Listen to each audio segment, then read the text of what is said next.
You're listening to Well, I Laughed, Part 2 of Shoot Your Shot, Fast, Faster, and Disaster.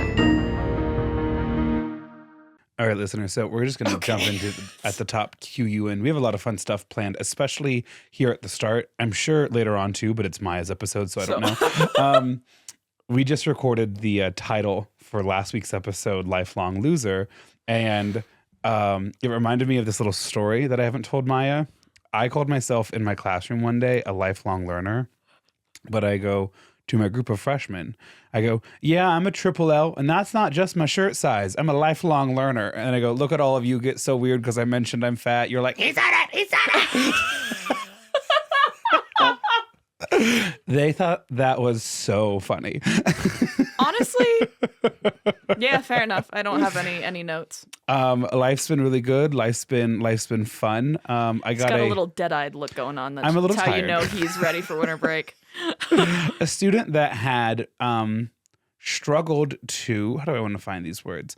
A student who wanted the class to be something that it wasn't, and was a little upset about that at the start of the year. Came around to my world of things, and hand wrote me a letter saying thank you for sticking with me, and I'm sorry I didn't take enough. Freshman or? A grade. I'm going to keep this person super anonymous, but a grade for sure, a grade. So it's good. But before we really get into any stories, I have a bag for you to open. Oh, God. Let me find it. 1 second.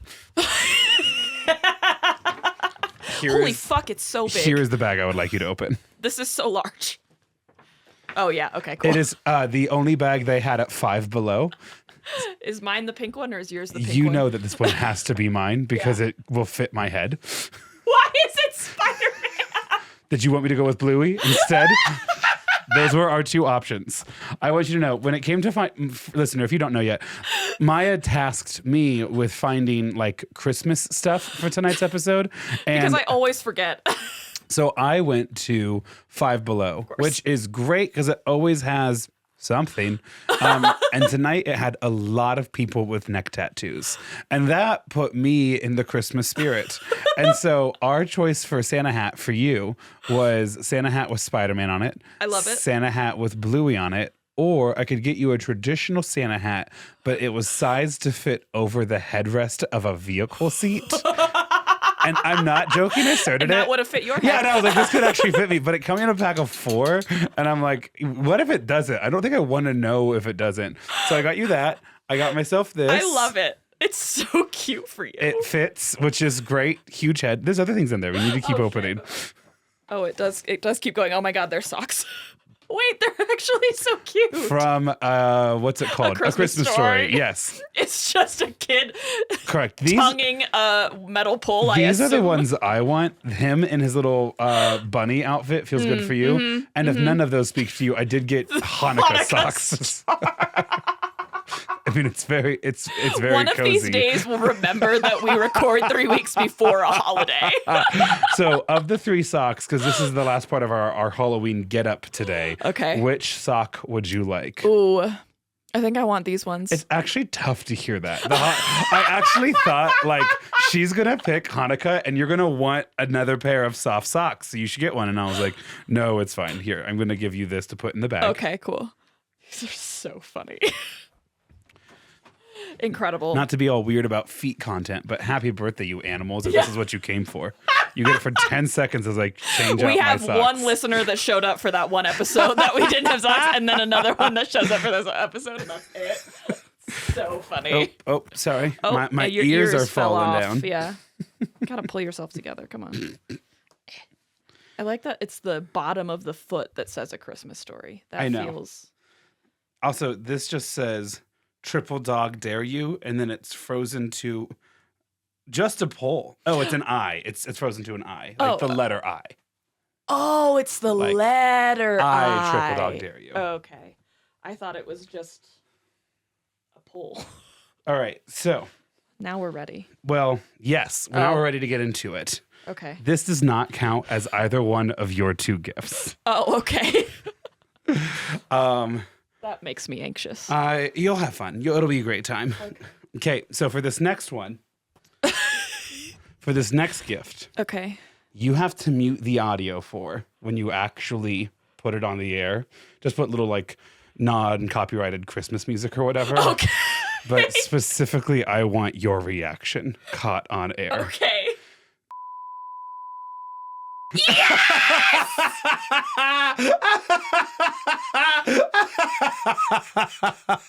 don't need to give me anything else. Okay, we can. I love that I was even asking you about this I know. topic before I we was like, started. this is crazy. She's just now getting. We can unmute this part. We're just gonna not say any names. Yeah. I was like, it's crazy. She's coming around to this, and no, she's not supposed to. So what happened was, this person came into my life again very recently after not seeing them for a very long time, and basically like confessed that they missed me and that they still liked me. And yeah, I get it. I'm a catch. Like, that's not a shock. Like, unfortunately, that's not a shock to me at all. No. I'm having a great time literally every day. That's because you're right. That's catchy. Yeah. Hot again. Yeah. I'll bring it back. So over the last like week, this person had definitely been like flirty in our communications. And I had felt good about like what I had expressed, which was like a general warmth to be talking to this person again. Right, and like a remembrance of those feelings, but like not necessarily like reciprocated or anything. Right. I'm getting like cute photos from this person. I'm getting like songs shared to me, whatever. We hang out on Thursday and that seems to go well, right? Last night, this person's like, I've made it clear how I feel. And I'm like, right, I'm enjoying us talking, but I don't feel that way anymore. And essentially they were like, well, then I don't think I can keep talking to you. What a whirlwind of a week for that relationship. Shocking everyone but me. That's why I actually kind of felt okay and safe to tell you guys that this person had re-entered the chat, because I was like, no way this is built to last. It wasn't built to last back then. And I feel prepared now. So they're gone again. Okay, that's good. The last thing that this person texted me was the word goodbye. Like an AOL sign off. What a fucking drama queen. No, I know. So it was really funny for like a week. That's so funny. Also, and we'll talk a lot more about this on the Patreon. Oh my God. But I do feel like I won. I feel like I won. Fair. I think you did win. You got the last laugh. Again. Which is, say it with me, Maya, hot again. Thank you. No, that's so fair. I'm fully on board now. I thought you were. Yeah. I thought you'd be. And in many ways, I felt very confident that this was the direction this was going to take. I felt like it was too. You just kept saying things that concerned me. I want you to know that I felt confident that it was going to get here. And if an invitation to a hot tub party had been extended, yeah. That was my concern. No, I know. And that was kind of what I was playing for. The hot tub. In fact, I remember looking at one friend and I was like, so here's the thing. Like, I love a hot tub party, but I don't love this person. You feel me? And they're like, just communicate your needs and just be super upfront at the beginning. And in the back of my mind, I'm like, that would never work. But out loud, I'm like, you're so right. But thank you. That's so smart of you. Listen, in a normal world, that would work. Okay, now time for the only actual gift that I gave you. I don't know. That one felt like a gift. No, I'm so sure it did. I'm so sure it did for you. I just felt an immense amount of relief. Oh. I found out today that you don't get the bag. Okay, I was like, Grant giving away a tote. Oh, it's from the Atlantic. I found out today that one of the things that did not make the move to the new house, because you know how you just like kind of throw shit away at a certain point? Yeah. You're like, I don't want to own anything anymore, was all of my Christmas bags. So, those got tossed. Okay, I see. So I need the bag back, but there's something inside the bag and that's for you. Okay. It's cardboard. That's good. It's not cardboard. Oh, wait. Oh, the fish poem finally has made it. This is so cute. A year and a half later. For sure, yes. Oh, and it has a little stand. Just as a heads up, she also, much like me, a little top heavy, okay? So maybe kind of lean her up against something too. But it does have a display thing to it. Here's the thing. The school that I teach at. This is so cute. Wait, does it have like a wood shop? Oh, like an incredible woodshop program. This is so cute. I'm going to give this back. So I commissioned this wood carving from a student of mine who is like taken 4 years in that class. And the inspiration, and you'll love this, I I've always been meaning to get you something for this wedding / For the Christmas wedding gift. that happened. Yes. And then my student walked in one day with a plaque kind of roughly that size and had laser printed cute. onto it a nuclear explosion with a jet flying out of it And you in said, rich "Son of detail. a bitch, I'm in. It's like legitimately exactly what happened. And then that child took the nuclear explosion jet flying out of it, taped it to one of my mobile whiteboards, and then wrote the question for kids to vote on, is this dope as fuck? And then the options were yes, fuck yes, and hell yeah, this is dope. And so then I took it off of the whiteboard, handed it to a child, and I said, hide this, because he was going to come in next period and that would be funny. And they lost it in the wall. Oh, no. It's gone. It's gone. Forever. It'll be found in the apocalypse. like- Someone will be very confused. When this school gets torn down in 100 years Yeah. or whatever, they are potentially going to find this hidden So funny. right across the hall from woodshop and speech and debate is the kind of a perfect wedding of the two of those ideas. So That's beautiful. there Thank you you. go. I'm so excited for Casey to read it for the first time. there's only one word that I think is like a little hard to read, so I'll also send you the electronic copy. Okay. But I think yes. you might have already sent me that forever ago, but I have Cool. lost it. Okay, So, I yeah, will send it to you again. All right, well, so gift time's over, right? Yeah, I think Okay, so. well, gift time's over. At this rate, you guys are getting your gifts at New Year's. Like, it's just not happening by next week. And as you know, I'm so bad at gift giving. I truly don't expect anything at all. But I was like, this has kind of been on the to-do list for a while. A little bit. Separately, I have a whole ass story to share with you. Oh, okay. Have I told you, and then also them, about the fancy dinner that I had I think last week? I don't think so. Okay, so It's been a while. you're gonna love this story. Okay. I texted you a little bit because I was a little buzzed at the bar. Sure. Oh, yes. Yes, but Yes. I haven't told no, them yet, you did right? not tell them. Okay. So I don't know if I've told you the richest detail. We'll find out. Don't really remember. So my credit card, which I'm a big fan of, Chase Chess Sapphire Sapphire's preferred. Reserved preferred. Reserve. Reserve preferred. The credit card fee is high. It's certainly not worth it for a lot of people. But I live in a city specifically where I think it is worth it. What do I mean by that? Great question. $300 annual travel credit, which is that is fantastic. nice. And then also you get a $300 a year food credit to specific restaurants that have been like tailored for Okay. like this experience. And they also then with that card gives you a way to like access the reservation systems at Oh, okay. that Yeah. restaurants like kind of before the general public does. Mm-hmm. But the $300 credit is separated $150 and then another $150 6 months later. Okay. And it's like June 30th, December 31st. And it does not roll over. Oh, so you it's a have to use use it or lose yeah. it. I found out about it in October when Chase was like, we're upping your fees. And I was like, I'm maybe going to walk away. And then I you were was like, oh my God, I've been leaving money on the Yeah, table. you son of a bitch, I'm in. Well, it's like also I think one of the new features. So Okay. I had last week basically 3 weeks left of the like billing cycle to get my free $150 in, right? Mm-hmm. And just with like family vacation and then New Year's Eve and like There work just and wasn't a stuff, ton of there time, yeah. wasn't a ton of time. So I'm going to even fully shout it out. I had such a wonderful time.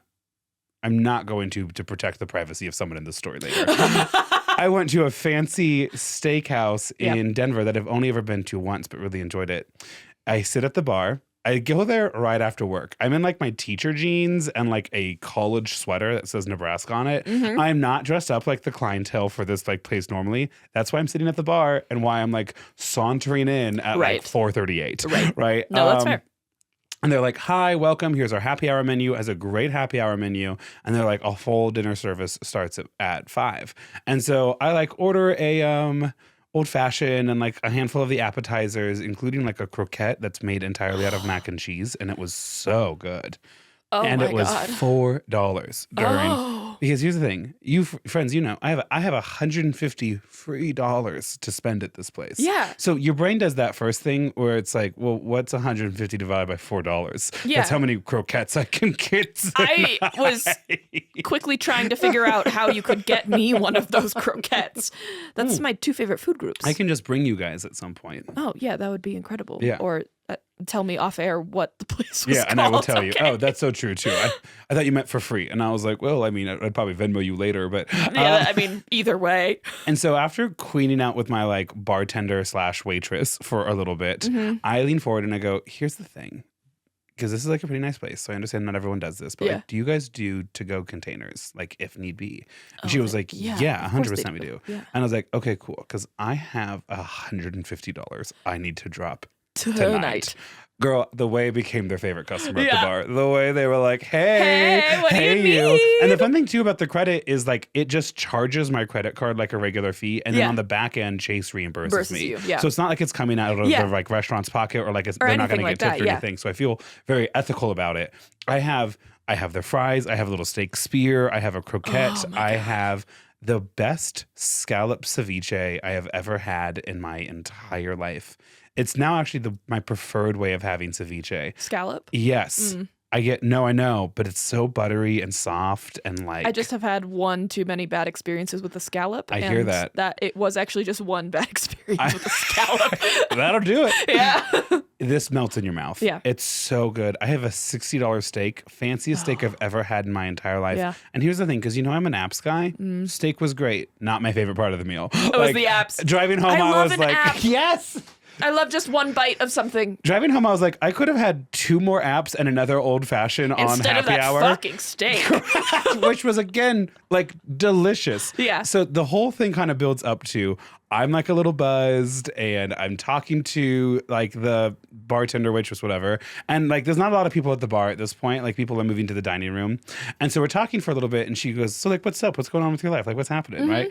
And this man I have been going on a handful of dates recently told me he was falling in love with me. Oh, yeah. And so I tell her that story where I'm like, and he says, I love you. And I'm like, you literally don't love me. And also get out of my life. Right. You like, we're too We've early met into twice. this. Yeah. You don't love me. Like, I understand I have like a nice house and I'm going to make you like some soup here soon. Yeah. But that's like not love. It's winter. I think that every time Grant cooks for me. So Yeah. Listen, it kept some relationships going longer than either of us wanted to because I like kind of like to cook for people. Yep. And so she's like, I hear that. And we're just absolutely having like a girl time Kiki together. time, yeah. And she goes, and I goes, what about you? She goes, well, I'm pregnant. And she has a glass of whiskey in her hand as she says that to me. And I'm not here to rain on anyone's parade. I'm not here to, control anyone's life. I'm instead controlling my face in a really positive way. And I'm like, okay. She goes, yeah, well, me and the man, we're going to abort the mission tomorrow. And I was like, amazing. And I just found out about my bartender's upcoming abortion. Cheers. Yeah. And I was like, if that feels like what you want to do, then I'm like thrilled for you. If you are happy with the decision, I'm happy with the decision. I don't know. Like, I fully accept any woman's right to choose or anything. I also just need to move that camera. What did you say? Sorry. I fully support a woman's right to choose. That's not what she said. Sorry, at first. It's I okay. meant to say that. I'm gonna cut whatever I said. It does feel weird to drink knowing you're pregnant, even though you know you're gonna get an abortion. Sure. Like, I get that that's totally fine, and honestly, it's kind of funny. But it's like two counter ideas in your head. Whoa, I didn't know that was an option. I'm gonna move that camera really quick. Okay. But you can keep talking. So the real kicker, I think, funny thing, not funny thing, but like, didn't imagine this conversation or it going this way.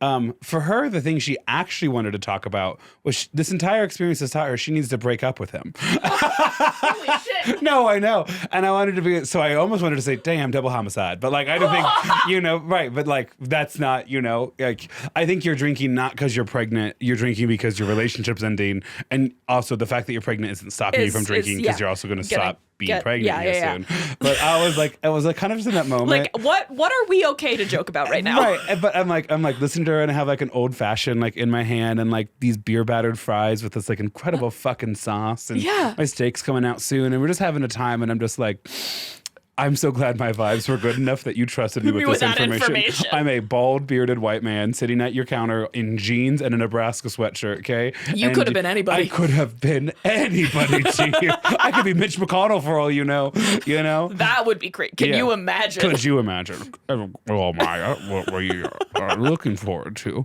And then the best part, too, is like, once you're cool with your bartender in that way, they can kind of The let world opens up. a little bit, but they can kind of let the mask fall a little bit too, which is actually then I feel like as a customer more best part. enjoyable Yeah. because then their friends are coming like behind the bar and like saying hi real quick, or like the host or Yeah. the waitress or the food runners or whatever, and they're having like actual conversations, and they're obviously kind Just of like completely playing, unfiltered around correct, you. Yeah. and they're like kind of playing it up a little bit, and like, listen, I didn't bring a book, so like Yeah, I'm I'm listening, 100% you know? in. Also, like, couldn't not listen if I even wanted that as the option, you know? Like, it's happening in front of me. So this week, was that? Sorry. Yeah. This week I had to do a presentation at work on Tuesday, which was fine and whatever. But I did the presentation, so basically informing all of these people that are in the room about like what I'm actively working on.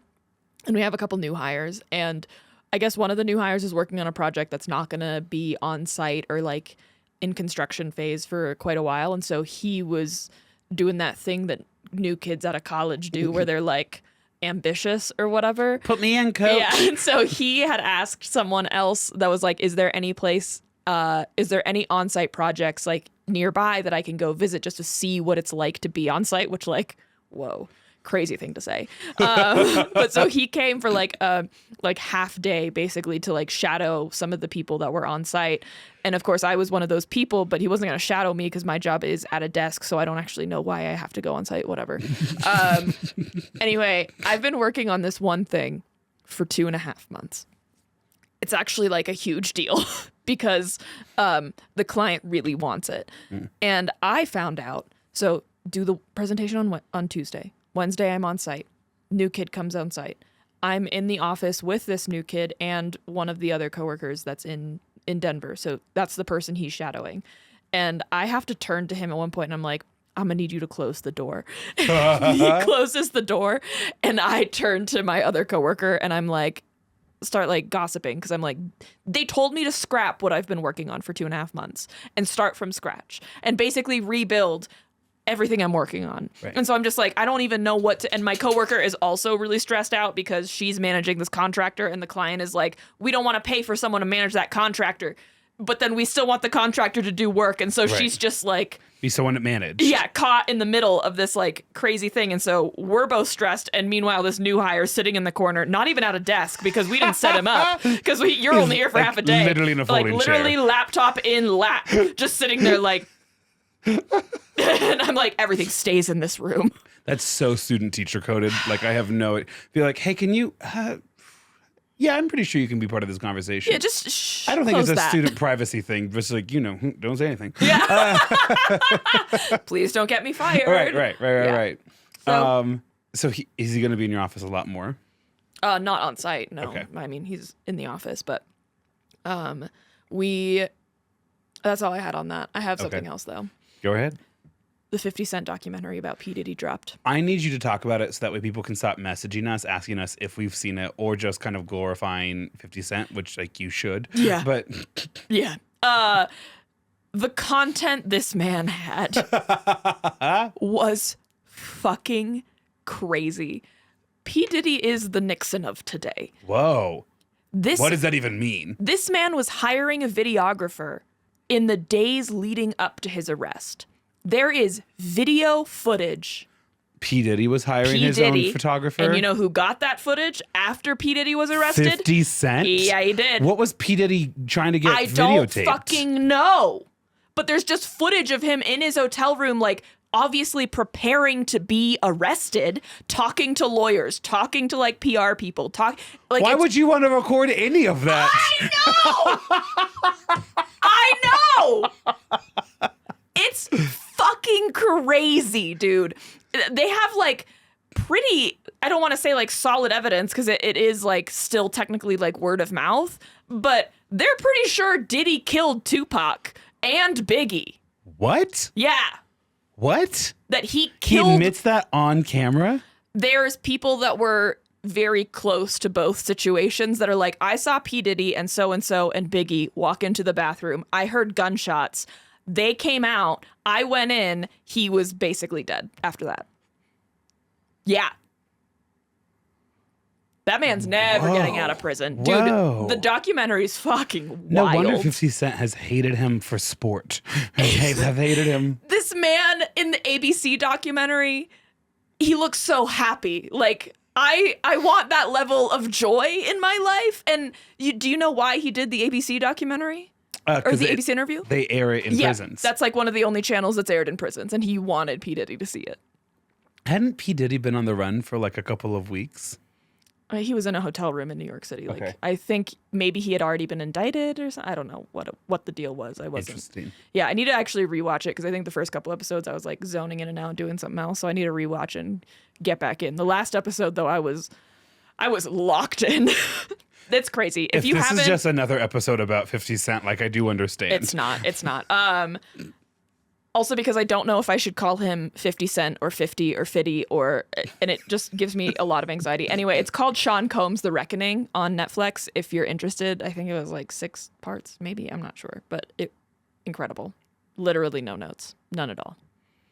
Amazing. The Nixon of today. I haven't seen much or any of it really. Yep. I only saw 50 Cent being like, I'm happy to be here. I'm happy to talk to you about some of this stuff. And I was like, that man is experiencing joy in a real and powerful sense. That no one has ever experienced. I was talking about it today because I was like watching a reel or something, or not today. I was talking about it with a coworker on Friday, and my coworker was like, wouldn't it be crazy if 50 Cent was the real evil mastermind? And I was like, why would you fucking ruin this for me like that? Why would you say that? Like, what background information do you have? And she was like, oh, none. I'm just into the conspiracy mindset. And I was like, watch your mouth. I was like, hey, stop. Keep my hero's name out of your motherfucking mouth. I really hope that never bites me in the ass. Guess we'll find out. Do you know who else is experiencing radical and powerful joy? Who? Me. Yeah. Okay. How? Because of heated rivalry. It's so good, Maya. I want you to know my plan is to start watching it right after this. So. Have you read the book at all? No. Should I read the book before I watch it? Here's the thing. Everyone. Can I buy the book anywhere? Yeah. Yes. Because I E-reader. use Kindle. You're an Okay, e-reader, yeah. so you have access to. I have some updates for you. Oh. Okay. Did you download an app? Just let me tell the story as it was written. Everyone, he downloaded an app. You read it for the smut, but obviously. then you're like, oh wait, this is incredible. Emotional intimacy. Like there's so much there, and you'll burn through it in an afternoon. Probably. Like you'll curl up on the couch and just, so absolutely, and it'll help you beat Jeff Bezos. So absolutely get it on that e-reader, okay? And then watch it, especially for you, because like right now, are we not done with the season 2? Like, no. Okay, yeah. I Like, also right just now, need you'd to be binge in all of it. purgatory. Yeah. It's every waking moment of my life. I am thinking about it. I'm not a person that like looks forward. I'm like, that's a way to like wish your days away, kind of like old grandpa wisdom. I'm like Thursday, 10:01 p.m. Thursday, 10:01. Like people be like, hey, do you want to get dinner? I go, yep. Oh, sorry, can't do Thursday, 10:01 p.m. Like I'm so like, it's actually actively making me worse at my job. I have been meaning to finish cutting down this script for a child for 2 weeks. I thought I'd get it done within 2 days of getting home for Thanksgiving break. I haven't even fucking started. They're listening to this. No, like, wait a minute. They'll have it in 3 weeks, and by that point, they will have it. But they keep being like, hey, how's it going? And I go, it's coming along. It's happening. You're going to really like it. And I'm like, fuck. But I'm going home, like, when I would normally, like, read through all the material and, like, cut it down, and I'm like, click. I'm, like, re-watching episodes over and over again. I'm watching video essays about how they're shooting it, the production, things like that. And then Wednesday. Yes. I'm in my little cool-down chair at work, hidden in the corner of my classroom. Your little sensory deprivation chamber. Correct. Yes. Scrolling on TikTok so I could check out for a second. Yep. Also a time I could be cutting the script. I'm aware of that. I hear it. Okay. You work every second. You need a break. And I get this TikTok and it says, Game Changer books are now available on, is it Bookly that supports the local independent bookstores? That sounds right. It's that company. Yeah.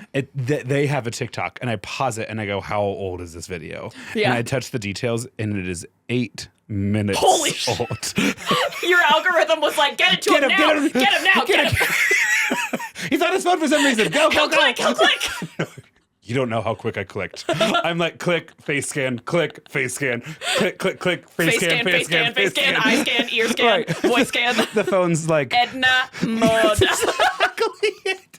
Like my phone's basically like, yeah, we've already purchased it for you Yeah. because it's like address, credit card information. They're like, we had all this prepped Yeah, for exactly. you. And then I get to the last page, the most important page, which is shipping information. And it's like, if you want it by New Year's, that'll be just $2. But if you want it now, you sick fuck, you know? And I'm like, You absolutely. sexual deviant. The sick fuck option, obese, fat, sexual, not predator, that's not the right word. Not Deviant. There we go. There There we it is. I spent more on shipping than I did on the the book itself? And it comes in tomorrow. Good for you. Thank you. So it's the sequel to Heated Rivalry.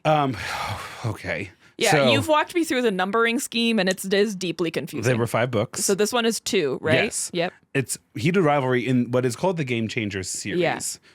And this next book is 6? Right. Because it's Okay. been out for a Yeah. second, but this is 6, and 6 is a sequel to 2. Because those cover the same couple, but the other Correct. books cover other characters. Same world, different Okay, people, yeah, though. okay. The characters in book Are number they 1, all hockey based? yes. Interesting. They're all men, too. Interesting. I wouldn't use the word gay, though.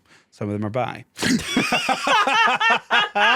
Oh, cool. Also, you'll see some of the characters pop up in the other stories, which was fun. love that. And the plot of what happens in book 1 helps enable what happens in book 2, because what's also really interesting is like book 1 goes, but then book 2 starts kind of a couple years in the past. And then like the big triumphant moment in book 1 is like a pivotal happens plot in book point. 2. I Yes. love So that it's- shit. Listen, it's great world building. Like I know it's smut, but it's also great world building. Like I can't emphasize, I'm sick. I'm physically ill. There was someone that was like, I think smut is like ruining people's ability to read. And I was like, are you fucking kidding me? It's giving me the ability to It brought me back. It's giving me the ability to analyze shit because I need to know what happens next. I didn't get weirded out. I got weirded in. Yeah. Okay. And I'm watching and the show is, I'll wrap it up here and then we can get to the actual episode. I was just 'cause- looking at the well, I could just talk about this forever is the issue. I think This that's could fine. be the podcast. Yeah.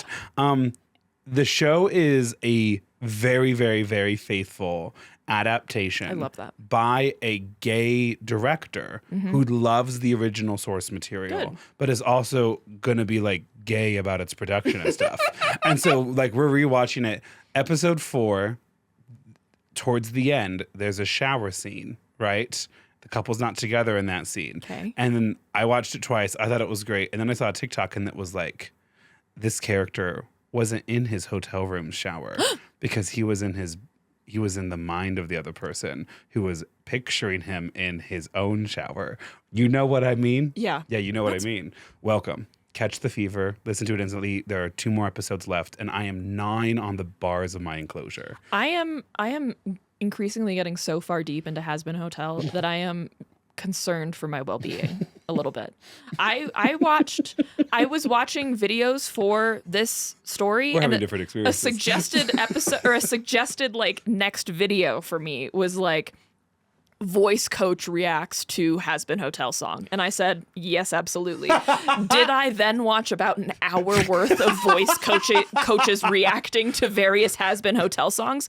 Yes, absolutely. When you too could have been cutting that program. What am I going to be doing with that information? But I do feel educated. I don't know. It's crazy. But I do feel validated because the voice coach was like, I feel weird about this song. It's so dark. And I was like, okay. I was worried I was reading too far into things. No, everything's fine. Okay, yeah. That's all I had. All right. I'm ready to hear this story now. Okay, cool.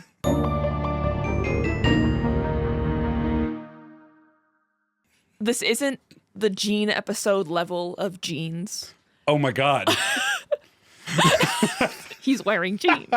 There are a lot of Roberts in this episode. To be clear, there are actually only 2 Roberts, but there's 3, but the third one doesn't matter. There's Well, that's 2 why and we need his rules of order. Exactly. Wait, do you get that joke? Yes. That's such a stupid little debate joke that I just made. I was in a sorority. We used Robert's Rules of Order. That's the Venn diagram moment. Yeah, I love it. And student council. We also used Robert's Rules of Order, I think. Okay. Robert Bobby Craig. So we're going to call him Bobby. Mm-hmm. Robert Bobby Craig was born on October 17th, 1938, as the first of 2 to Robert. That's the third Robert that we don't actually care about. Robert and Anne, whose nickname was Zippy. But Bobby was raised by his paternal grandparents, Ignatius and Emma. He would be raised by them after his parents split up. He was about 6, and he'd be raised in Butte, Montana. I didn't get into the details of this, but I don't believe his grandparents were necessarily prepared to be raising 2 new kids. And especially at I think they were like maybe in their 50s or so by the time they got them. So I think they're not necessarily neglect, but, it's not the same as having a parent care deeply about your development from a young age. So he did start acting out at a young age. A quote from one of his friends that knew him as a young kid, quote, "Well, you couldn't dare him. If you dare him, he'd do it." So that's good. In the 40s in Montana. Butte, Montana at the time was considered rough and tumble Wild West, a mining town. There's a lot of sex workers there. I think they said at the time there's 3,000 sex workers in that town. Okay. I'm not sure how that compares to Is this the town that population. was home to America's oldest Chinese restaurant? I think it might be. Oh shit, are you real? That's so funny. I would believe it, honestly. I love that. Okay, so there is sex workers and then a lot of drinking and fighting amongst the men. And there is an idea that you could become rich and make something of yourself just by working off the land, which I think people really did enjoy or felt something with. There's a man named Pat Williams who would go on to serve as congressman for the state of Montana, and he was Bobby's cousin. And he remembers at a very young age, the pair were wrestling when at some point Pat punches Bobby in the mouth. Bobby, already at this point, kind of is one of those kids that acts out a lot. And so Pat is thinking, oh shit, oh shit, oh shit. But Bobby goes down, hits his head, and kind of passes out. Pat is panicking. They're very young, I think, at this point, and he thinks he killed Bobby. And Bobby wakes up with kind of wild eyes, he said. He gets up and he runs straight at the cabinet door, knocks himself out again, looks at Pat and says, "Do you see that? Nobody can hurt me. Bobby You says can't that? hurt me." It's giving reverse my sibling chased me around the house with a knife. It's, yeah. It's giving, and? Have you know what that's about, right? Chasing you around with a knife? So the reason why I ask is because you don't have I a don't sibling. have siblings. So it's a canonical event for one day when your sibling is babysitting you for them to get so angry and drunk with power that they grab a knife and they chase you around the house. And when you get a lot older, they're going to insist they were never going to do anything. But at the time, you were convinced. They were going to kill you. Your sibling who you've never said I love you to and who you fight with every day was about to stab you. You were about to become a true crime documentary. Yeah, 100%. That's fair enough. Yeah.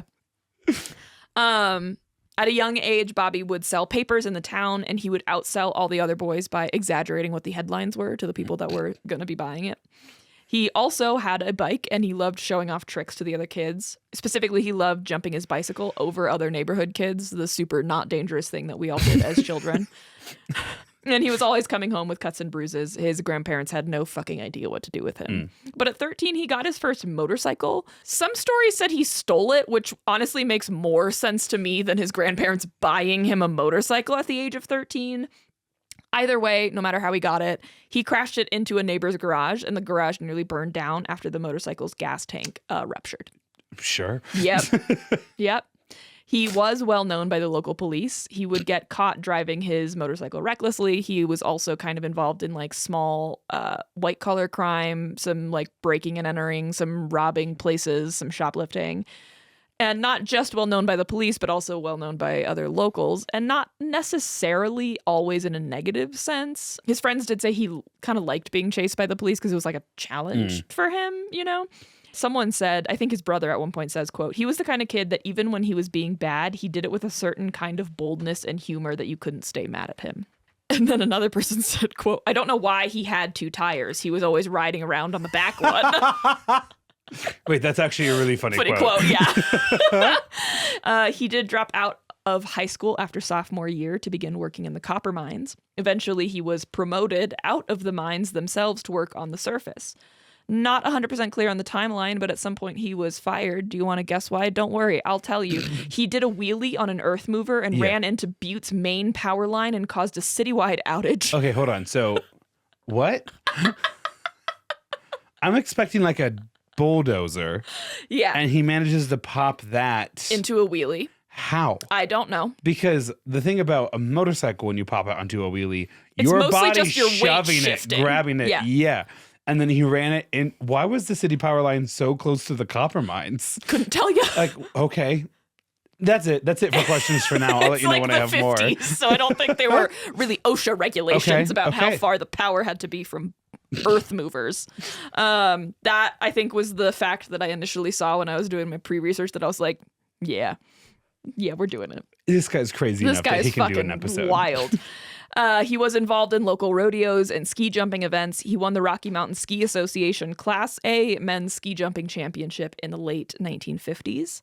Also in the late 1950s, he was caught up in a hubcap theft bust and given the choice to either enlist in the army or go to prison. Isn't it so funny that that used to be an option? It's just like saying the quiet part out loud. Right? Like, that's fucking crazy. Well, which one lets you hook up with dudes more? Interesting. I think probably prison, but I think they're prettier in the army. I think so too. Yeah. Yeah. Good questions. Yeah. We're asking good, Oh, important good, questions important right now. questions. They won't pay me to go This to is prison, but they journalism. will put me in the army. So he ended up stationed at Fort Lewis in Good. Washington. Okay. While in the military, he was super athletic, so he ended up on the track team and ended up being a pole vaulter for some reason. This man's always in the air. Yes. He came back to Butte after a stint in the military. A lot of sources did say that the structure of the military probably was very hard on him? helpful Oh. helpful for him coming out of it. I don't know who's deciding it was helpful, if it was him or other people. But he then marries a woman named Linda Bork. I'm not sure when him and Linda started seeing each other, but I do think it was pretty well known that he had an infatuation with her. Okay. And they had been seeing each other, I think. Linda's father definitely did not like Bobby. He comes home, and basically the story goes that he kidnapped her. Oh. She doesn't seem all that mad about it. Okay. They do elope. He kidnapped me. I think she was annoyed, but whatever. She says that she had been Annoyed at her husband kidnapping her? at her future husband kidnapping her. Okay. She was walking home from school one day, and Bobby pulls up next to her and tells her to get in the car, and then they drive down to Dillon and elope. And so I think he is 19, 20. She's maybe 17 at the time. Yeah, a lot of that does feel like kidnapping. I'm Yes. not gonna lie about Yeah, that. I don't think she ever directly says I was kidnapped, because I think she's like, I got into his car, Sure. but I think her dad probably says she was kidnapped, because then she calls him, and I think the story was that he said, you didn't do anything stupid and get married, did you? Oh no. She says, I am married. Oh no. And also, I'm 17. Apparently, life is simpler right now. That's legal. Whatever. Imagine going to school on Monday and being like a married woman and still having to take like algebra. No. I would rather die. So shortly after marrying Linda, he starts a semi-pro hockey team called the Butte Bombers. He manages to convince this fact is so wild. He managed to convince the Chechen Olympic team to come and play them in Butte. What? The breakaway Soviet Republic of Chechnya? They're on their way to the Olympics So in heated rivalry California. coded. They're on their way into the Olympics in California in 1960. And of course, who do you think wins? Just spitballing. So it's Team Butte, Montana versus the Chechnyans. Yeah. I'm going to guess the Chechnyans. Yeah, 22-3. Sounds right. Yeah. Honestly, shocked that they got 3. Neutral site, too. I think Yes. that's hilarious. It's like, was it in Chechnya or Butte? They rented out somewhere. Probably, Yeah. yeah. The story goes Bobby was ejected from the game in the second or third period, and then at the end of the game, the Chechnyan team goes to get the money from the game, like the tickets, and that money was all gone, and so was Bobby. Good luck getting back to Chechnya, you cheaters. Yeah. Thankfully for the Czech team, the Olympic Committee ended up covering the expenses that those fees were going to The cover U.S. for Olympic Committee? Good. it was to avoid a national incident, according to the source. So yeah, probably. I love how this person has so many stories, not a single one of them good. Not necessarily bad either, Just but like not in the good category. Weird. Yeah. You know, like this would be your weird uncle if this person didn't end up becoming the person that they become. Well, after I was sentenced to 2 years in army, I kidnapped my wife and then deceived a bunch of Russians. Chechnyans. I'm so sorry. To giving me their lunch money. Did you Google where Chechnya is, or were you just like, Grant's going to know? It's the Czech Republic. That's what they call it now. Yeah. Czechia.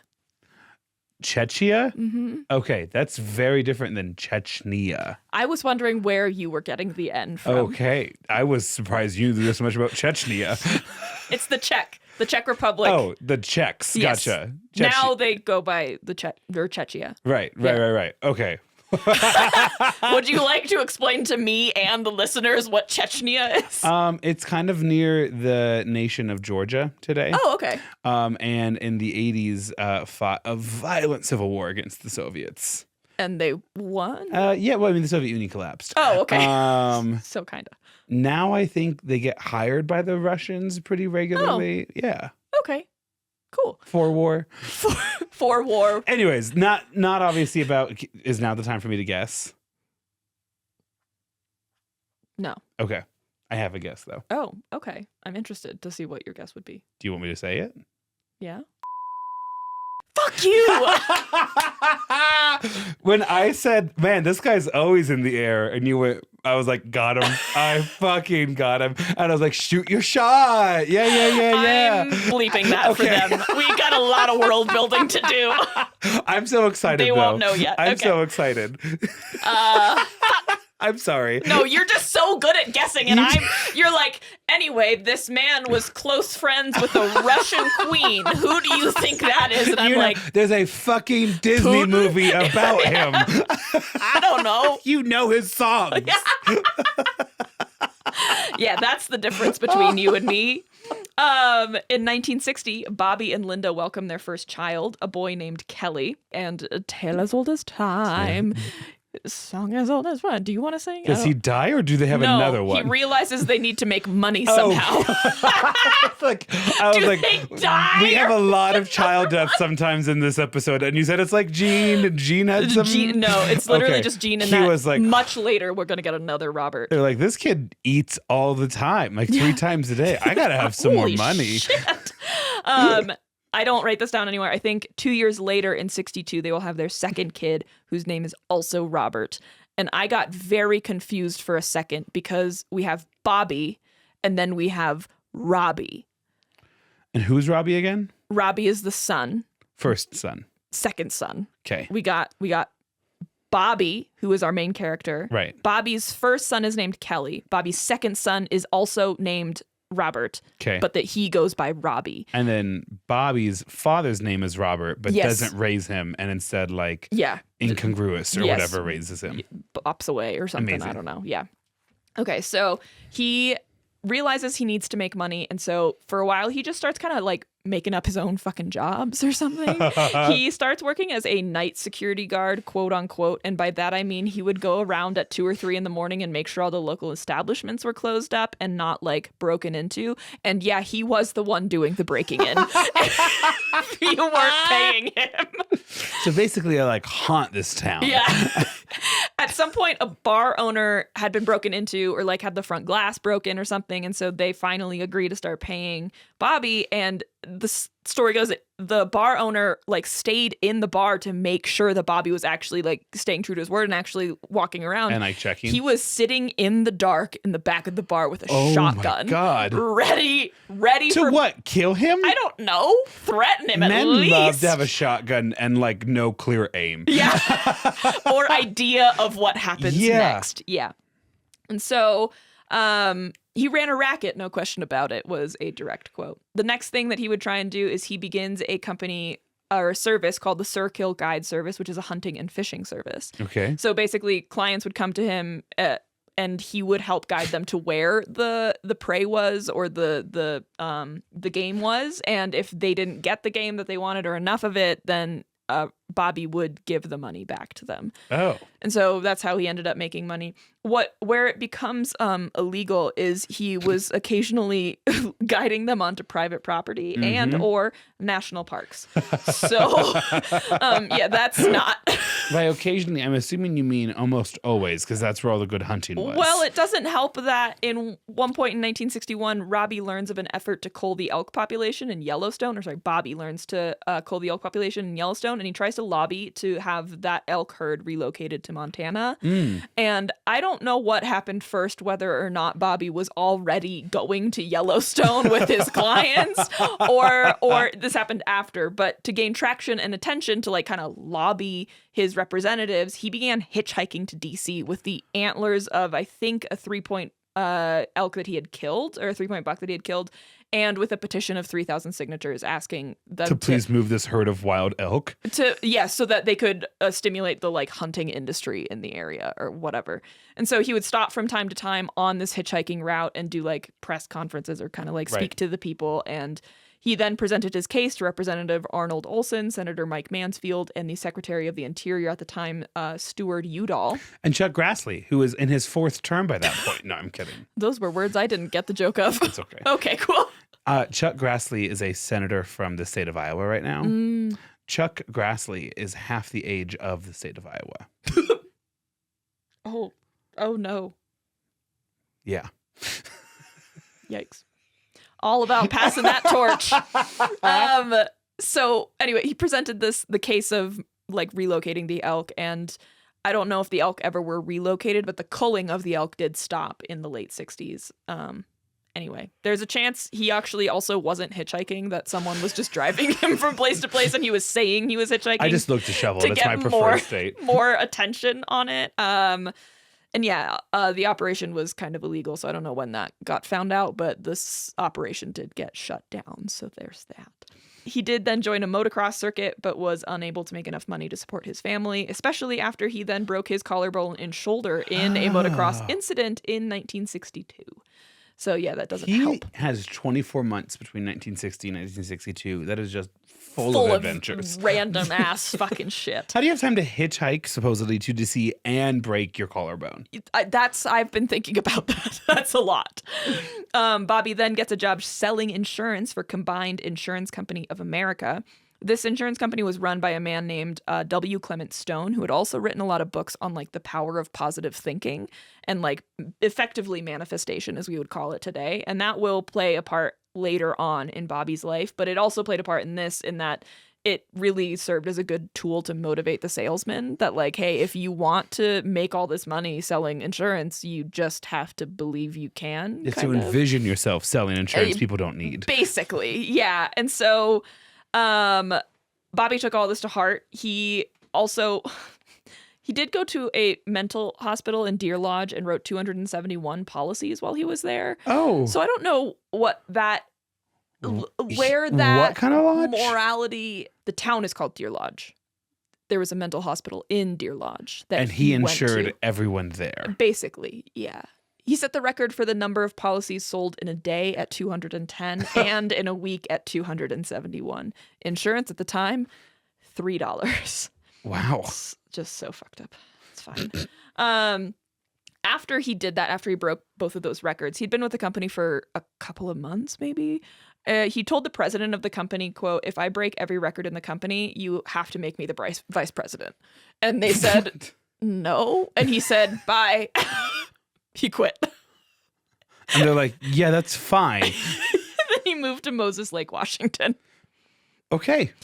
Just himself or his family, too? His family, yeah. These men never seem to be like, and then he went to go clear it with his wife. Like, that doesn't seem to be a thing that happens a lot. No, I think it does help that I believe they're living in a double wide at this point, which I don't necessarily think makes it harder to move kind of quickly. But so anyway, the next thing he does, he's in Washington. He opens up a Honda motorcycle dealership. Yeah. Every new thing that he does, you're like, sure. I guess, you know. Part of me is like, where did you find the capital? Like, I think like selling Hondas is actually probably a good gig for him.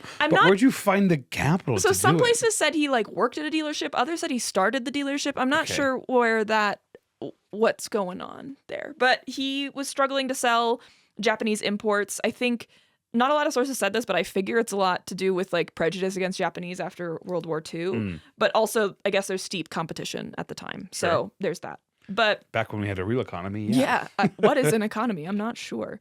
I thought it was just made up numbers.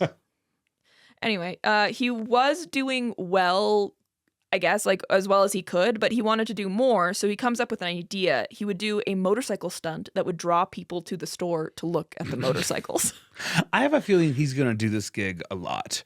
And I mean, we will see this over and over again. Bobby does have a great mind for marketing. Okay. Of like finding like the exact right thing to do to bring people in.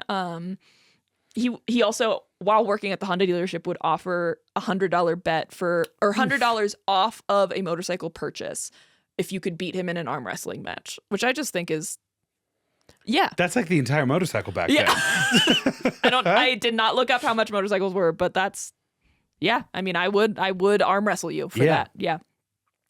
In the summer of 1965, he is going to host a stunt show using a Honda 305cc Scrambler. The stunt will feature like wheelies and motorcycle jumps and all this shit. Specifically, they want to play up the dangerousness of the jump itself so that they can draw in more people. And in order to do that, they line up, I'm so sorry, a crate. Snakes? Why is it always snakes? It's like a huge fucking crate of rattlesnakes. And also 2 mountain lions for some reason. What? Are they like in cages? I think so. They're like tied up or something. Another thing that he did to like convince people that this was like, no, this is super okay for the animals, is he had one of his friends who was helping him like run the stunt thing dress up in like a fake vet lab coat and basically tell the like advertising crew, whoever was filming this like advertisement for it, that like, totally good. We approve this for animals. It's all good. Animals love to be hit by flying motorcycles. And also in cages. It's an important part of their natural ecosystem. Yeah, it's actually so good for them. And so they line up the crates and then the animals behind the like takeoff ramp, and the total jump will be about 40 feet. So Bobby races up the ramp, and almost immediately after takeoff, everyone goes, he's not going to clear the crates. Oh my God. The exact quote I got is, by God, he was about 3 feet short. Oh God. So, oh my God.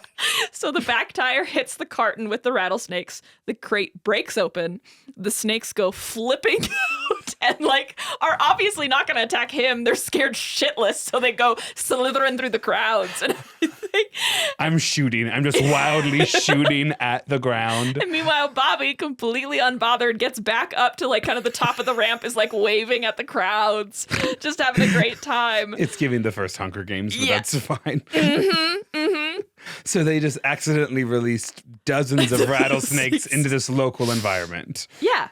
At least a dozen. I would be ventured to say that there's more. I hate it here so much. That's the only time snakes will be mentioned, if that makes you feel Thank better. God. Yeah. Why couldn't he have landed on the mountain lion, you know? This might joking. be a very different story. But in general, the jump was successful. He like landed. It was fine, I guess. He only got a sprained ankle, so by all accounts, it was fine. But the questions started coming after this. What are you gonna do next? Hey, what you gonna do next? What else can I like come to? What other stunts are you doing? What other animal can you traumatize? endanger?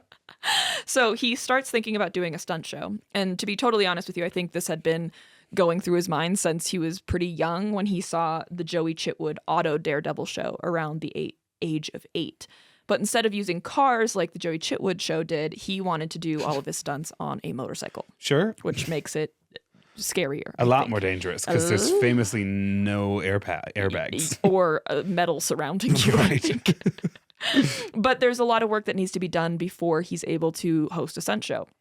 He needs to find like a sponsor, other performers, other stunt coordinators, promoters, etc. Because you lining up your motorcycle and jumping off a ramp is like a 90-second activity. Yeah, you need to kind of dress it up. And yeah.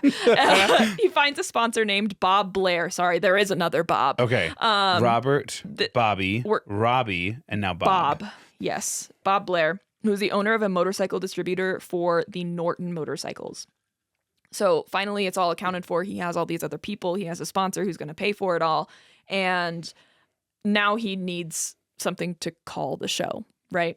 And so luckily for him, Butte, Montana has already given him a highly brandable nickname because back in 1956, Bobby was caught by police after a police chase where Bobby had crashed his motorcycle and he was some sources said arrested for reckless driving. Some sources said arrested for like the hubcap theft thing. For one of the many crimes he One had of committed. the many crimes he committed. And he happened to also be in jail that night with a man named William Knoffel, who was a known like small time criminal, maybe like drunkard. Knoffel, Knoffel. It's like that Greek cheese. Yeah, they set it on fire. Sure. I don't have more time. I know the visual. I have no idea what the name a little is. crispy too. It's great. A little honey on it. Okay. So William Knoffel was a familiar face in the jail. So much so that the cops had nicknamed him Awful Knoffel. And one of the cops are looking at the two prisoners that they have, or the two people in jail, and he says, "Gotta lock up these doors tight. We got Awful Knoffel and Evil Knievel in here." So he gets nicknamed it in jail by local law enforcement. Yep. Iconic. Yep. His last name is actually Knievel. I just didn't say that because that would be a dead giveaway. But Grant got it, so it's even without the last name. even without the last name. Point that out. But yeah, so Awful Knoffel and Evil Knievel. And so Bobby initially wanted to call the stunt show Bobby Knievel and his Motorcycle Daredevils Thrill Show. That's easy to say, absolutely. But Bob Blair wanted him to change it to Evil Knievel and his Motorcycle Daredevils. Bobby agreed to do... Not shorter at all, notably. No. Bobby agreed to change the name to start with Evil Knievel if he changed the spelling of the name Evil from EVIL to EVEL. Because he didn't, knowing that this would be a motorcycle stunt show, probably one of the first of its kind, Right. He didn't want to be associated with the Hells Angels. Sure, like a biker's gang. Yeah, a biker's gang. So he wanted to do EVEL. Evil Knievel. Evil Knievel. The other thing he would do to kind of separate himself from biker gangs was he would eventually, not right away, but he would eventually start wearing white leathers instead of black leathers. Hot again. Honestly, yeah. Yeah. So this story is going to be about Evil Knievel.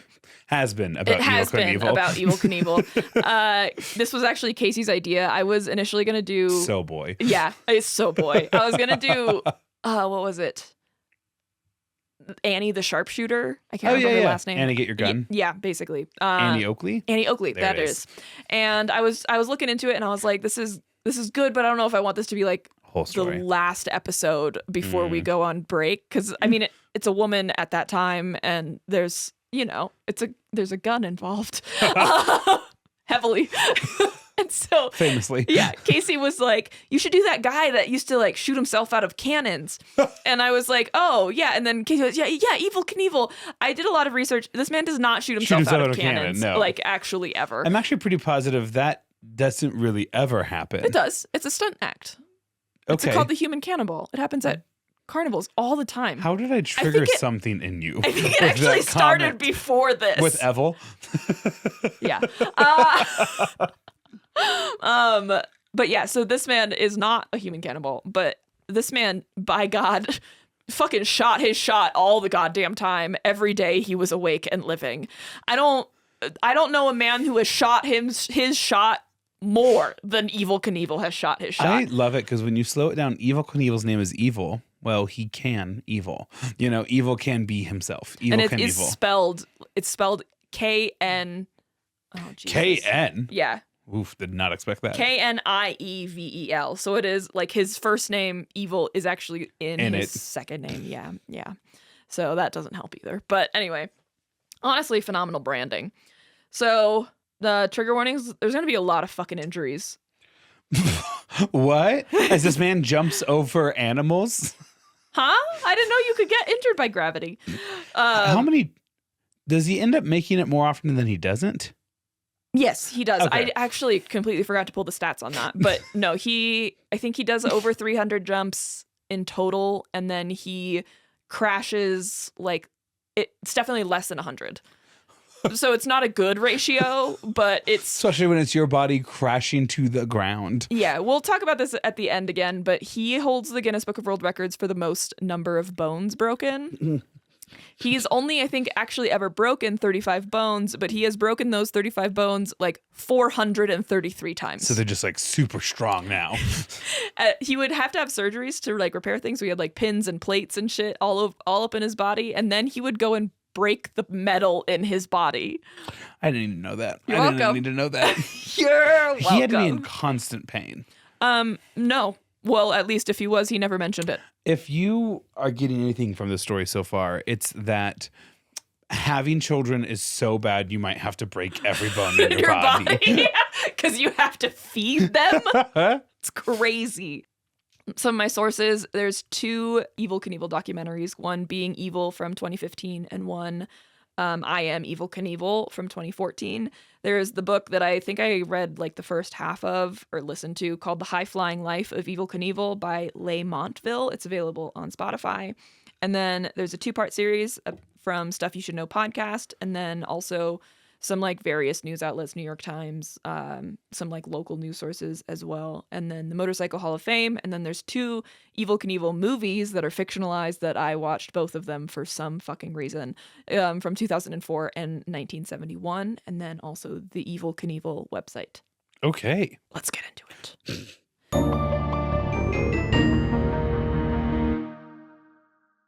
So Evel Knievel and his motorcycle daredevils. The debut of Evel Knievel and his daredevils was on January 23rd of 1966 at the National Date Festival in Indio, California. At these shows, he would do big ramp-to-ramp jumps, specifically, especially at the beginning, over 2 trucks parked end to end. And like on the doors of the trucks was the name featuring Evel Knievel and his motorcycle daredevils. And note at the beginning, I'll continue kind of mentioning this throughout, but the motorcycle he was initially using was a Norton motorcycle by Bob Blair, or like given to him by Bob Blair. And that motorcycle weighed over 400 pounds. Ooh. Yeah. You see sometimes people who get like trapped underneath their motorcycle. Yeah. Well, even now, like street motorcycles might still be that heavy, but like sport motorcycles are super light. Way lighter than that. It's like mainly plastic, right? They can still be around like 200 pounds, I think, but like not this by any means. And so some of the acts that they would do, not only just the ramp to ramp jump, because that's not long. Right. He would also do like a bunch of wheelies and stuff. At some point, he usually would give a speech to like the kids in the audience saying like, literally don't do what I'm about to do. Also like wear your helmet. Don't do this. Okay. You don't want to live how like I live. It's awful. I have 2 children, a wife. I've seen every 3 state in now. this country. I got out of my shithole little town. Okay. People admire and adore me. I hate it. Don't do this. Don't do this. Yeah. And that would obviously work really well. But other things that would happen is the stuntmen would ride through plywood boards soaked in gasoline and lit on fire. That's actually dope as hell. Yeah, no, it looks really cool when because you hit them with like your head. You saw a lot of documentaries, huh? Yeah, you hit it with your head, and so like you don't, and you're wearing like full leathers, so I don't think you really probably feel much of the heat. But the way that the fire then explodes all around you was pretty cool. So here is 2 pictures from his website of photos from. Nice. Yeah. I love you picking a topic that's actually close enough for us to have. Okay, this does not look high enough, not by half. No. And that's how a lot of his jumps would looks, and it's kind of hard to tell if he would make it until you see him land. What? Yeah. But like how, you know? Yeah. It's also so funny too because it's so county fair. It you is. know, like you can. It's just in a parking lot of a bar in a lot of times. It's just dirt, you know? Like this is a traveling act in that like it can go fucking wherever. Like this is not permanent. The motorcycle's at all. pretty easy to move. I'm actually pretty sure that ramp probably was just constructed then and there. Like that looks like it needed 6 nails. Get total. a couple of cattle ramps, put them together, you know? Yeah. One of the members of his crew, I will mention, this wasn't the only other member. I just didn't write down the names of the other guys. One guy was named Butch Wilhelm, and he was a small person. Okay. Butch, this was why I wanted to mention it, because I don't understand the legacy here, but it feels like it should be complicated. Okay. In that later in life, Evel had a reputation of kind of being a dick sometimes, especially when he was very anxious about a jump or something like that. He would be kind of a dick and I think would say a lot of shit that you couldn't really say today. And I think there may have been moments where he said shit about little people, about small people. Either way, during the shows that Butch was a part of, Butch would do everything Evel would do, but in miniature. And they called him Little Evel.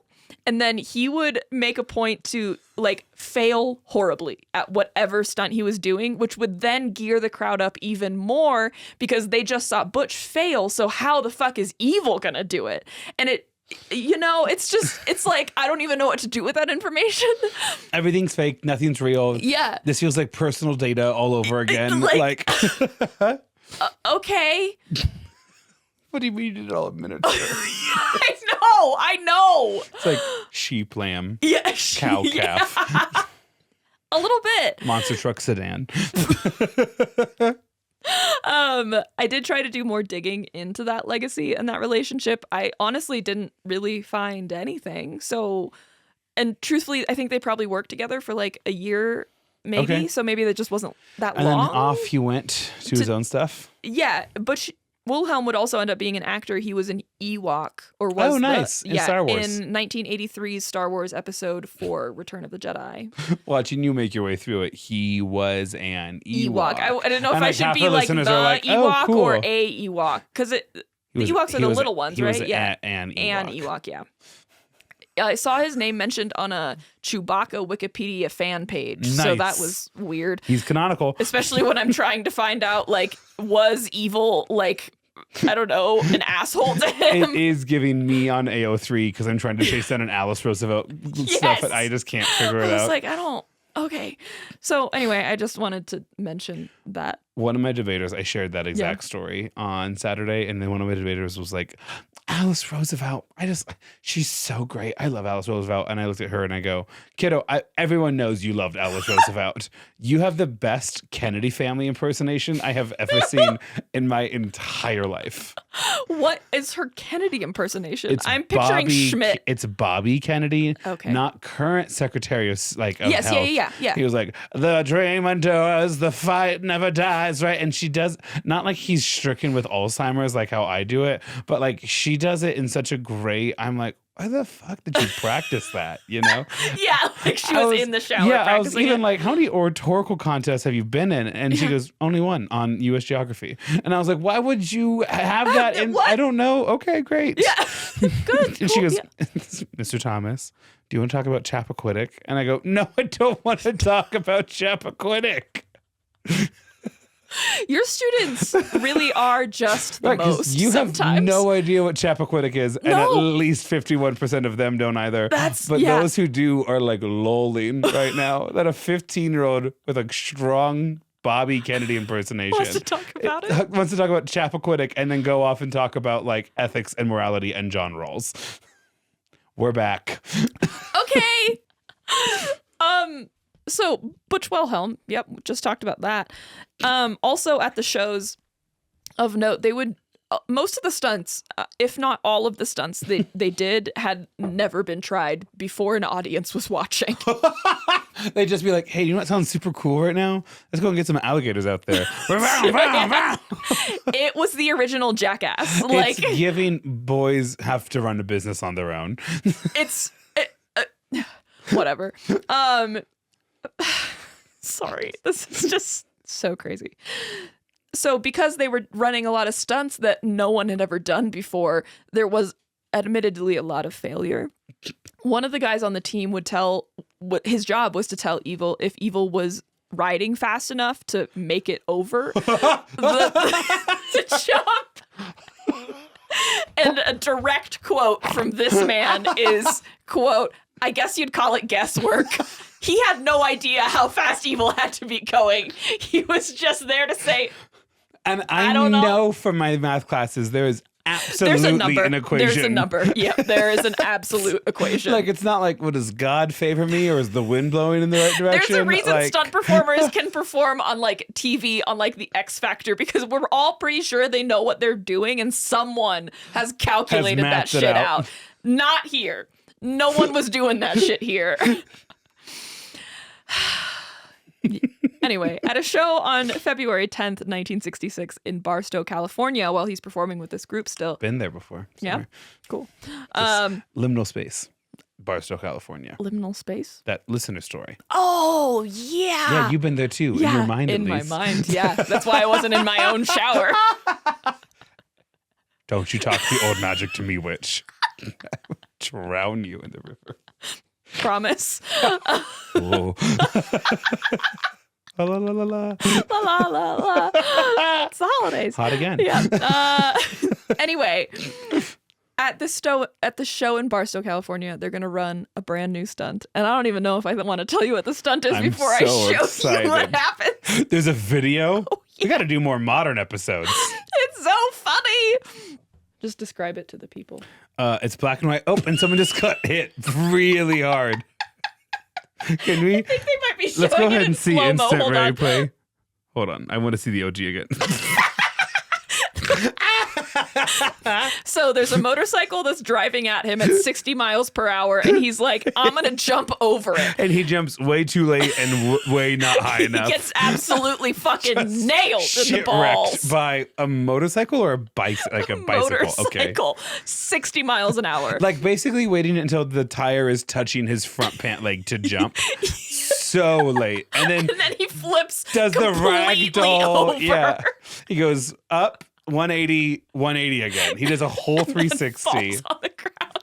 He looks like a cartoon character. And just the funniest thing to me is that was in front of a live audience because they had never tried it And before. then it cuts to him flayed out flat on the ground. As someone's like, hey, buddy. Buddy, you awake? Wake up. Wake up, Neville. According to some sources, he was sprained from his waist to his ankles. Yeah, I could see that. Honestly, shocked he didn't do more to his spinal cord. Yeah. It's the kind of injury you dream of when you go to college. You're like, if one of these fucking lime scooters could hit me and pay. Yeah, the college bus. Yeah, absolutely. So at that point, he decided to stick to jumping motorcycles. He decided that one wasn't for him. Not jumping over motorcycles, jumping them himself. I do think they probably still did a version of this trick where instead of him, maybe it was a different performer, but they like propelled the guy up a little bit to give him some give him a little snap. Oomph, yeah. Pizzazz. Some pizzazz. So yeah, after he was released from the hospital, he returned to Barstow to perform the performance he had started a month earlier. And that's the thing about Evil, is that if he fails a jump, you can bet your ass he'll be back. You'll be seeing this again. You'll be seeing him do it again. Before you think any less of me, let's go ahead and get a second run try at it this. again. So yeah, a month after that, he was doing it again. I don't know if he did that same thing or if he did an altered version or if they just finished the rest of the performance that he was supposed to do. But yeah, he went back, and this would be a common thread. If he didn't go back like right away, he would go back eventually. Unfortunately, after that performance, the group did break up. I think for a lot of reasons. If you ask Evil, it was because the injuries he had was preventing him from keeping a consistent schedule. Sure. If you ask the other people he performed with, they might say it was because they couldn't handle the chaotic nature of the show and that it was actively losing money. So pick your we poison. aren't being paid, so we gotta go. Gotta go. So he goes solo in 1966. June 19th of 1966 maybe wasn't his first complete solo act, but it was his first solo show in Missoula, Montana. No one there to tell him if he's going fast enough. I don't know when some of these people came and left his lives because they seem to just kind of be around for a lot of stories, so I'm not sure. He was going to jump 12 cars and a cargo van. I'm not sure the number of feet that was, but that was a big one. It's like 13.2 cars, 12 cars on a cargo van. He crashed. Yeah. On which one? The Couldn't first or tell the ya. 13th? Oh, I assume the 13th. I Hope don't so. know. I think I did write this down. Part of the reason was that he didn't have the distance leading up to the jump to gain the amount of speed. So a lot of people might not count this as one of his real crashes just because they don't feel like it was entirely his fault. Whatever. I don't know. His back wheel hit the top of the van while his front wheel hit the top of the landing ramp. Oof. Which feels like a bad spot to get into. Yeah. Like the one spot you maybe shouldn't be hitting. Smack wedged in. Yeah, that feels like a Wile E. Coyote. He broke an arm and broke several of his ribs on that one. However, he did have a lot of successful jumps. And with each successful jump, the public was begging him to start jumping over one more car and one more car and one more car. So on May 20th, 1967, he successfully cleared 16 cars in Gardena, California. On July 28th of 67, he attempted the same jump in Graham, Washington, and it was unsuccessful. So Not enough distance again. But that one, he landed on the 16th truck and was thrown by the bike and got a concussion. After recovery, though, about a month later, on August 18th, he returned to finish that show. It's so funny because he's not dying because when he hits these cars, he doesn't have enough speed. But that's why he's hitting these cars.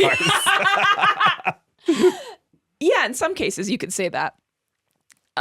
Evil, a lot of people would say that he was exactly what the country needed at this moment. This is right after Vietnam, and this is in the same time frame as a lot of big protests like Martin Luther King Jr. and also the time and era of Richard I am not a crook Nixon. So Evil kept himself different from other motorcyclists. I think I mentioned this by wearing white instead of black.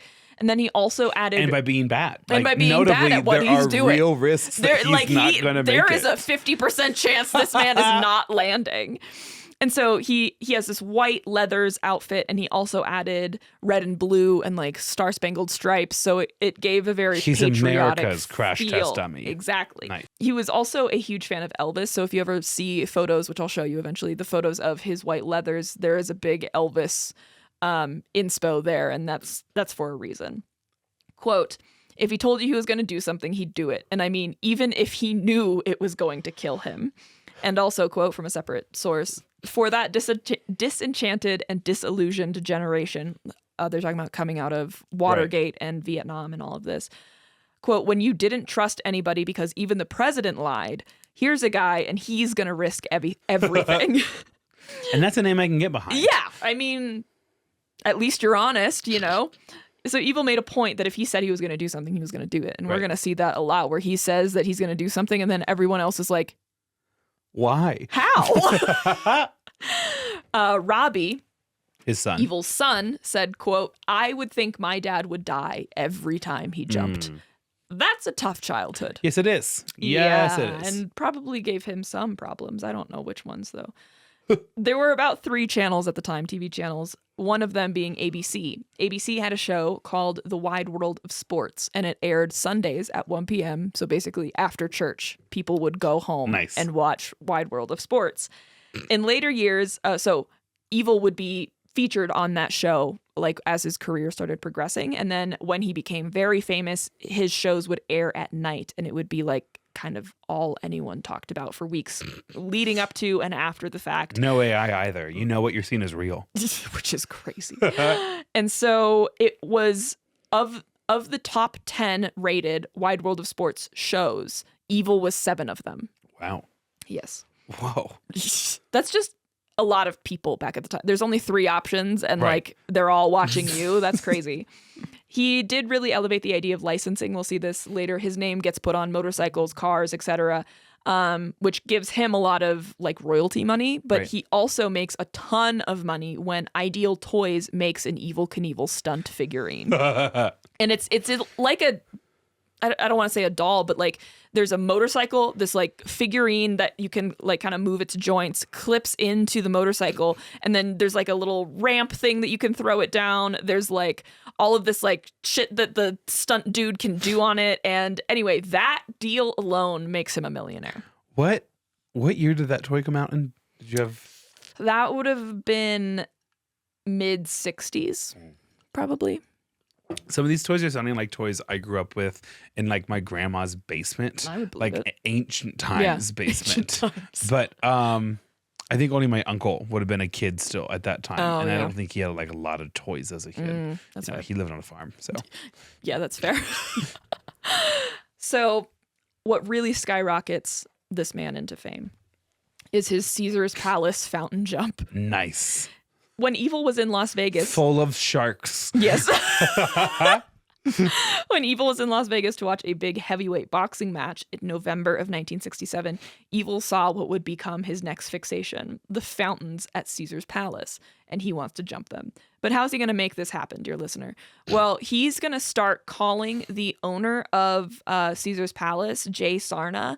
Little Caesar Sarna. Yes, and he starts calling Jay Sarna, the CEO of Caesar's Palace, and pretends to be like people from various news agencies. Oh. And also people from like fictitious made-up lawyers from a fictitious made-up Evel Knievel Enterprises. And all of these times he's calling from like phone booths. He's using different voices. He's bouncing around. Yeah, and he's also calling news agencies to talk about like, have you heard about the Evel Knievel jump at Caesar's Palace? Or He's like stirring up his own hype. yes, and also intentionally mispronouncing his own name while he does it.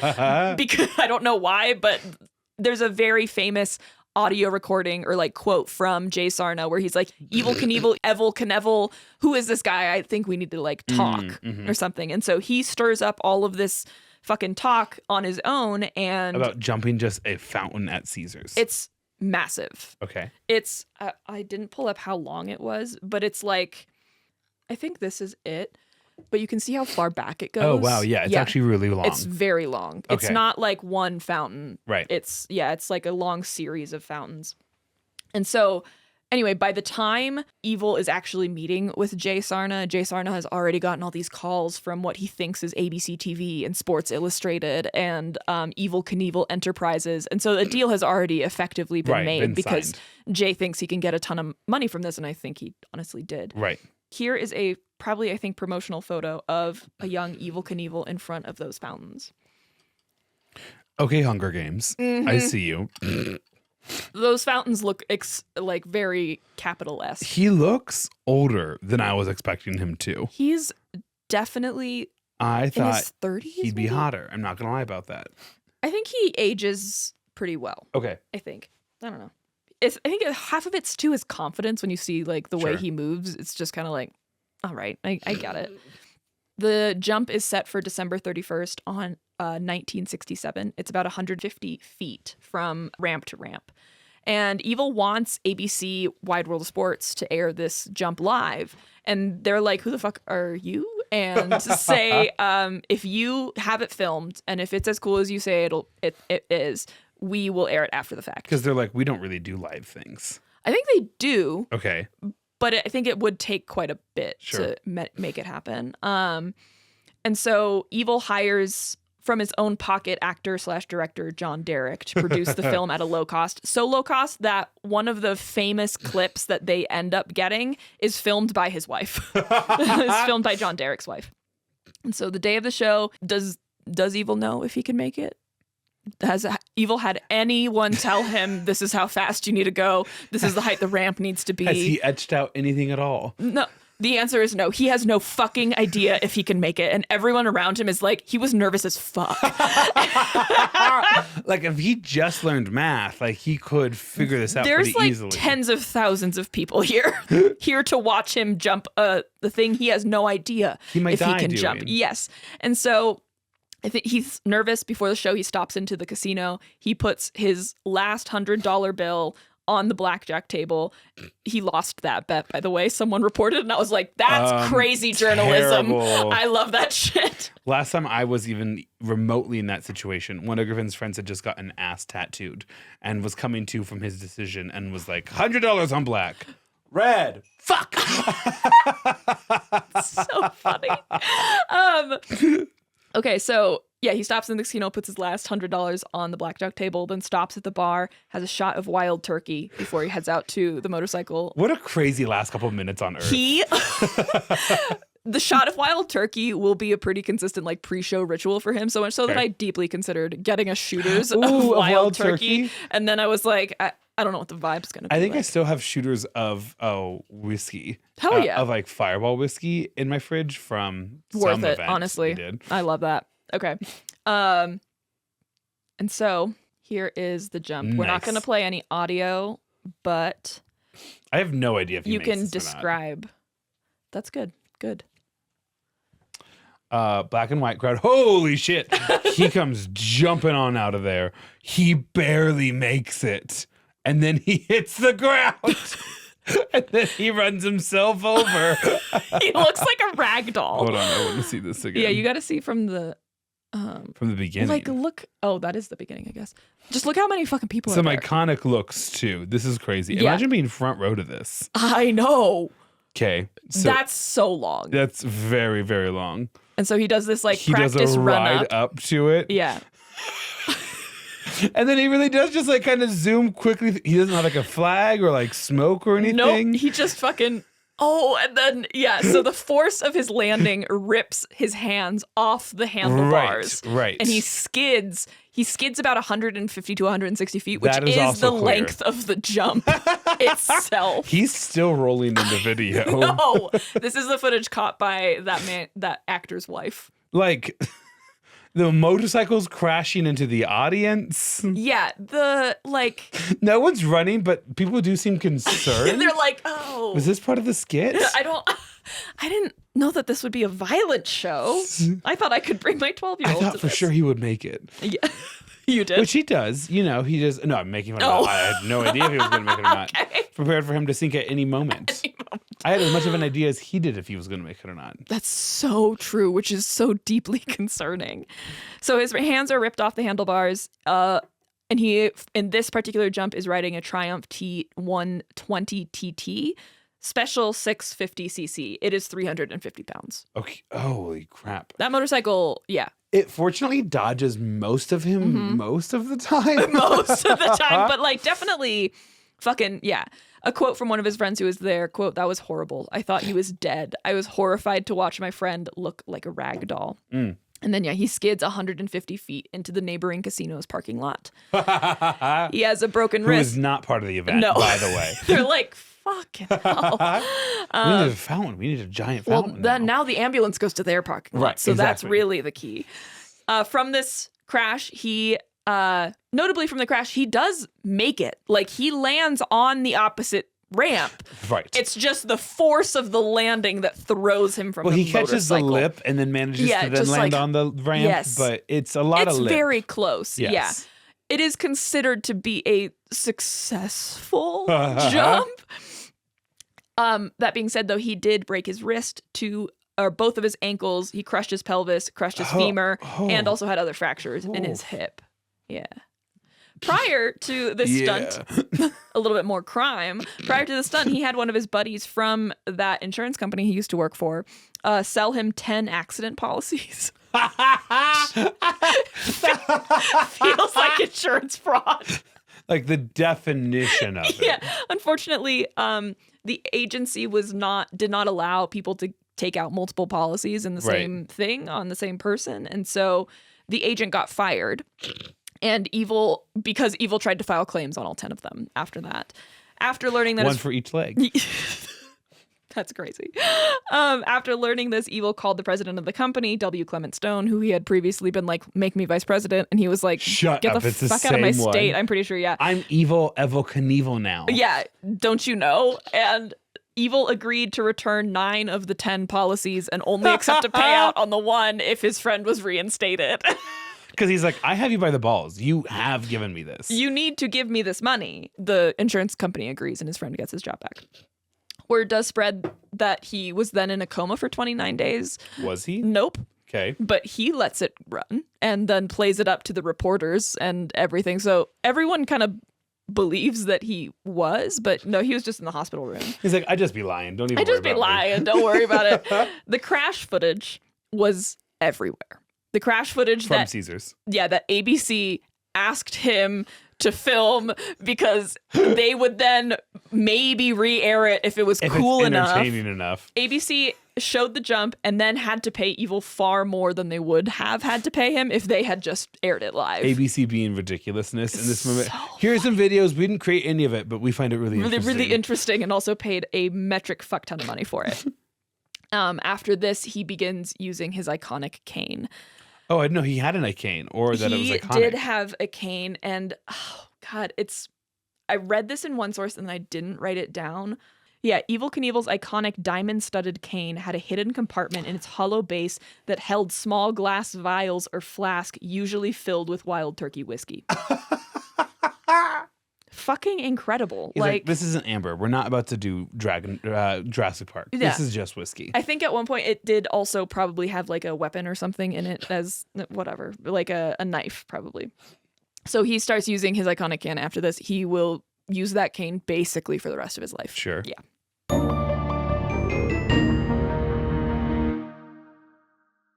It's important to note the motorcycles he was using were all basically over 300 pounds, including 2 Laverda American Eagle S model 750 cc's, that he used for, I think, a couple of jumps that were over 500 pounds. The weight of today's extreme sport motorcycles are much closer to 200 pounds. So before you go saying like, well, the current record is like a football field, and it's like, yeah, well. It wasn't Also, 500 he had mass. pounds. Yeah. It was a 500-pound motorcycle on a man that no one would describe as thin. No. Like he was a stout guy. Yeah, I bet Lando Norris can launch a plastic car across a football field, Do you know who Lando Norris is? No. He's a little twink that drives for McLaren. Okay. This is what makes me so fun to date. You have no idea. You have no idea what I know. It's also important to note that the way Evil's contracts were is he would get paid if he landed or not, baby. Nice. For my personal health, I care, but like other than that, it's fine, whatever. This also opened him up to criticism of people saying he's a fraudster, that he's collecting money from these people with no intention of being able to land. Right. But also then like, why would he do that? But whatever. Quote from Evil. I know I've been called a lot of things by a lot of people, a crazy man or a con man, but when you head down that long white line, you better had made your peace with God, and you better know what you're doing, because a con man can't get you there. One of his friends' recollections of an Evil quote said, quote, you know what I was really good at was the takeoff. You know what I was bad at? The landing. Was the landing. But it was the bad landings, and that's what brought the crowds out. So sure, yeah, okay, yes. He switched it up there at the end, but yes. Yes. Another quote, according to Pat, was that, quote, nobody wants to see me die, but they don't want to miss it if I do. That's such a badass quote. No, I'm kidding. I know. I'm a public school teacher. The haters are everywhere. They just want to see me die. Or, at the very least, have me grade their missing assignments. Ugh. This again. A child wrote in and was like, hi, Mr. Thomas. I'm really concerned about my grade in photography class. Could you please grade name an assignment? And I wanted to be like, oh, this is so precious. This is a form email. And you're just like punching in and out the names of the assignments that need to be fixed. Oh. But also, this is a 2-sentence email. Like, you copy and pasted. Yeah. Oh no! It's 5 words. That's fine. You got it, Queen. One of them's wrong, but you got it. I hope one of them was English. Yes. Okay. In May 25th, 1968, he does another jump in Scottsdale. This is just 5 months after his almost fatal crash at Caesar's Palace, by the way. Which he completes. She completes. And after that crash, after his doctors were treating him, they warned him that he may never walk again, and that you may never ride a motorcycle again. Yeah, I think Evil was actually out of the hospital faster than the doctors thought he would be. And he was like, give me a can full of whiskey, and I'm good to go. Yeah, I got it. And some positive mindset thinking. So, that jump in Scottsdale, he crashed while attempting to jump 15 Ford Mustangs. He broke his right leg and his foot. He's not breaking nearly as many bones as I think he's going to. Yeah, because we're not even going to scratch the surface of, I think, how many bones he did break. Nice. August 3rd of 68, he returns to jumping after that other injury, and he pulls, at this point, when he's doing this jump, he is pulling in a ton of money per performance, about $25,000 per jump. Back in the 70s? Mm-hmm. So this is 68. And that is about over 200,000 in 2025. He will then break his hip not much long after that in Carson City, Nevada. He crashes again in May of 70 trying to jump over 13 Pepsi trucks. Although this is another one where they're not sure. The number and the length always feels so arbitrary. Crazy. Yes. It's just because I can do that, which is whatever. This one, a lot of people also think may not have been his fault. The like entry into the ramp, he had to go across pavement, cut across grass, and then across pavement again. That's tough. Yeah, which is like that. You were set up for failure. Slow down a little. Yeah. He was thrown off. Oh, he landed on the front wheel. Yeah, he landed on the front wheel on the opposite side and managed to hold on until the motorcycle hit the base of the ramp, but he was thrown off and skidded 50 feet. He broke his clavicle, compound fractured his right arm, and broke both legs. Yeah, January 8th and 9th of 71, he set the record for selling over 100,000 tickets for back-to-back shows at the Houston Astrodome. And then there's just a ton of other like random little things. He sets records at state fairgrounds. He jumps over like an arbitrary number of semi-trucks. Yeah. An arbitrary number of semi-trucks. Yeah, it was 10, but it felt like, okay. And they kind of keep getting shorter. He's missing. He's like, let's just take 2 off. 2 off just this time. On March 3rd March 3rd of 72 at Cow Palace in Daly City, California. He made a successful jump but still crashed after trying to come to a stop too quickly because the landing area now was too short. And he suffered a broken back and concussion after being thrown and then run over. By the motorcycle? Yeah. He was so famous way back in the 70s. They were still saying, okay, Evel Knievel. Yeah. Like in the 90s and 2000s. Yes. Yeah, exactly. February of 73, he successfully jumped over 50 stacked cars in the LA Memorial Coliseum. And for 35 years, he would hold the record for jumping the most stacked cars on a Harley Davidson XR 750. Do we think stacked means like they're stacked sideways? Couldn't tell you. Okay. Have no idea, actually. I would assume they're... It's horizontal? I'm seeing the dome or something. Right. I don't know. Let's talk about the Hells Angels really quick, because the Hells Angels made him... I think played a kind of a big part in who he then became, because the Hells Angels were not happy with Evel Knievel because Evel Knievel was messing up their image. I could imagine. Yeah, the idea of riding a motorcycle should be dangerous and should be like all this stuff. Don't bring your kids out for that the Hells Angels want to be associated with. But Evel is like doing everything he can to separate himself from the Hells Angels, like for his own good. But the Hells Angels aren't taking it that way. And so he sometimes would talk shit also about the Hells Angels. And at one point when he did a jump, I don't remember if he crashed or not, but I think the announcer said something like, if Evel lands this jump, he's going to set the Hells Angels back 100 years or something like that. The Hells Angels in the audience did not love that. And they got onto the track or the stage area or whatever and started trying to attack Evel. Nice. And his bodyguard remembers like freaking the fuck out and running to him. But by the time he even got to Evel, like other audience members were already there, like protecting Evel and like beating the shit. I'm gonna fight for this man. If he dies going his way. Yeah, he dies at the end of a ramp. God damn it. He dies in a way we all can see. We paid. Yes, we paid for this.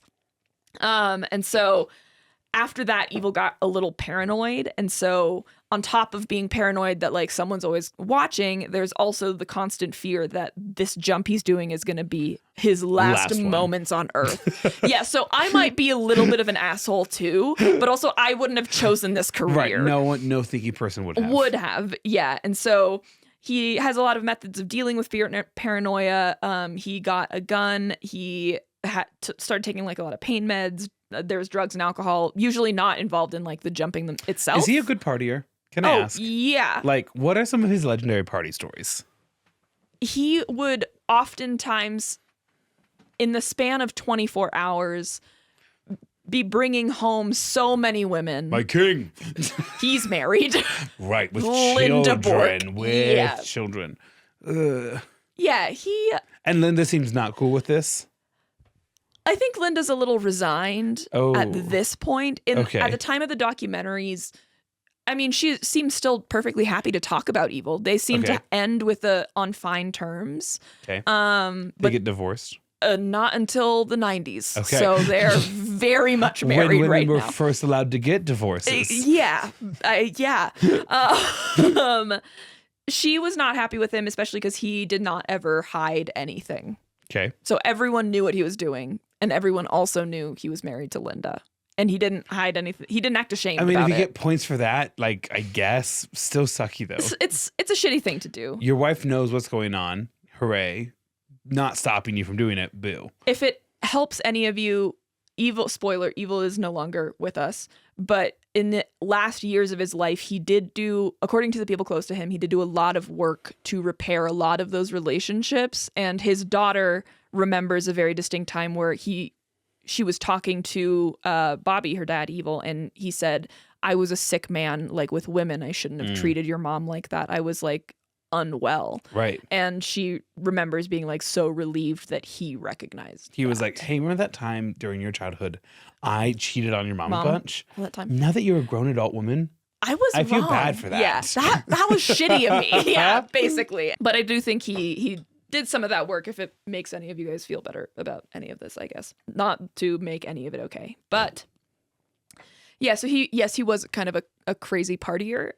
Some people remember seeing him in some of these like manic phases he would have and remember thinking that he had some of the symptoms of like schizophrenia or bipolar. Like that's how kind of crazy he would kind get. of a manic man, if we're looking for episode titles, by the way. Manic man. A manic man. You know how much I love alliteration. You do. But also, like, his whole fame is built on jumping vehicles. He does not mathematically know if he can jump or not. Yeah. Yeah. My other ones were Fast, and Disaster and Tough and Dumb. Fast is fun.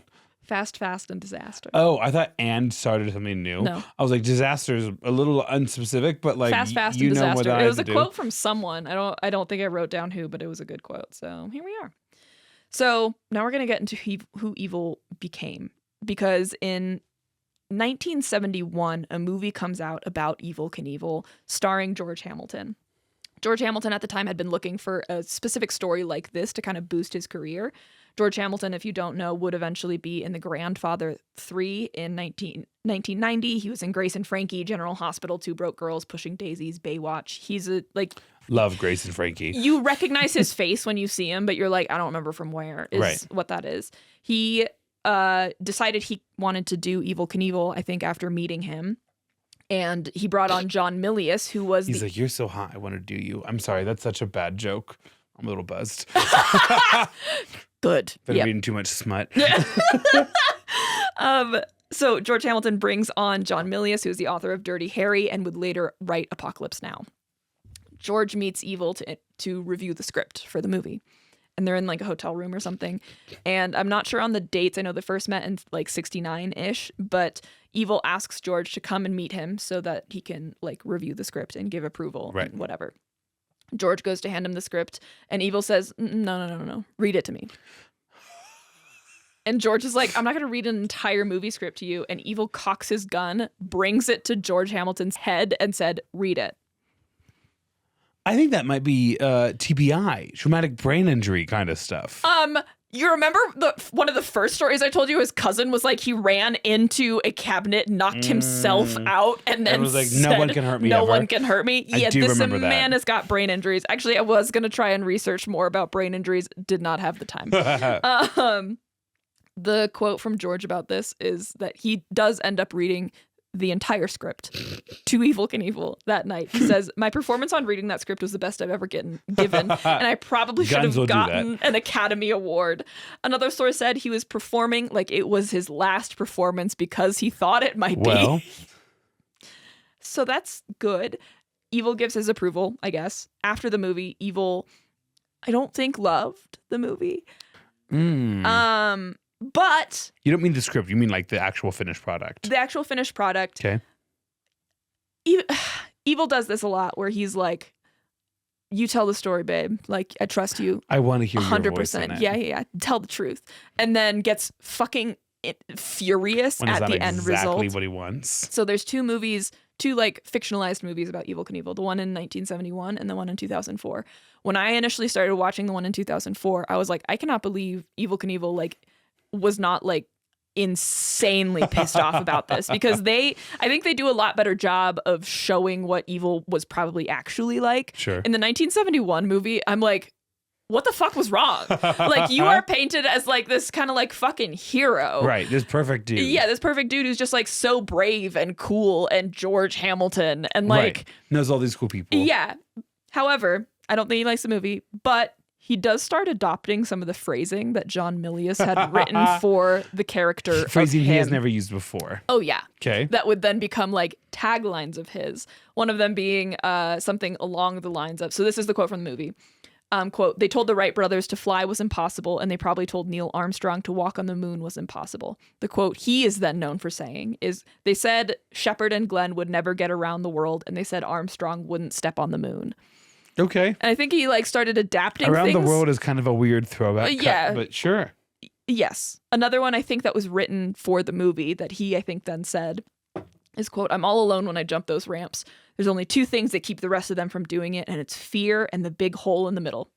As long as I can It's fear and fundamentally what I'm doing. It's fundamentally what I'm doing and the fear of doing it. And also the bad feeling in body when you look at what you have to do. As long as I can stand alone and be the best at what I'm doing, I'm going to continue to do it. Go off, King. Whatever, yeah. And part of the charisma of Evil was that he was a character.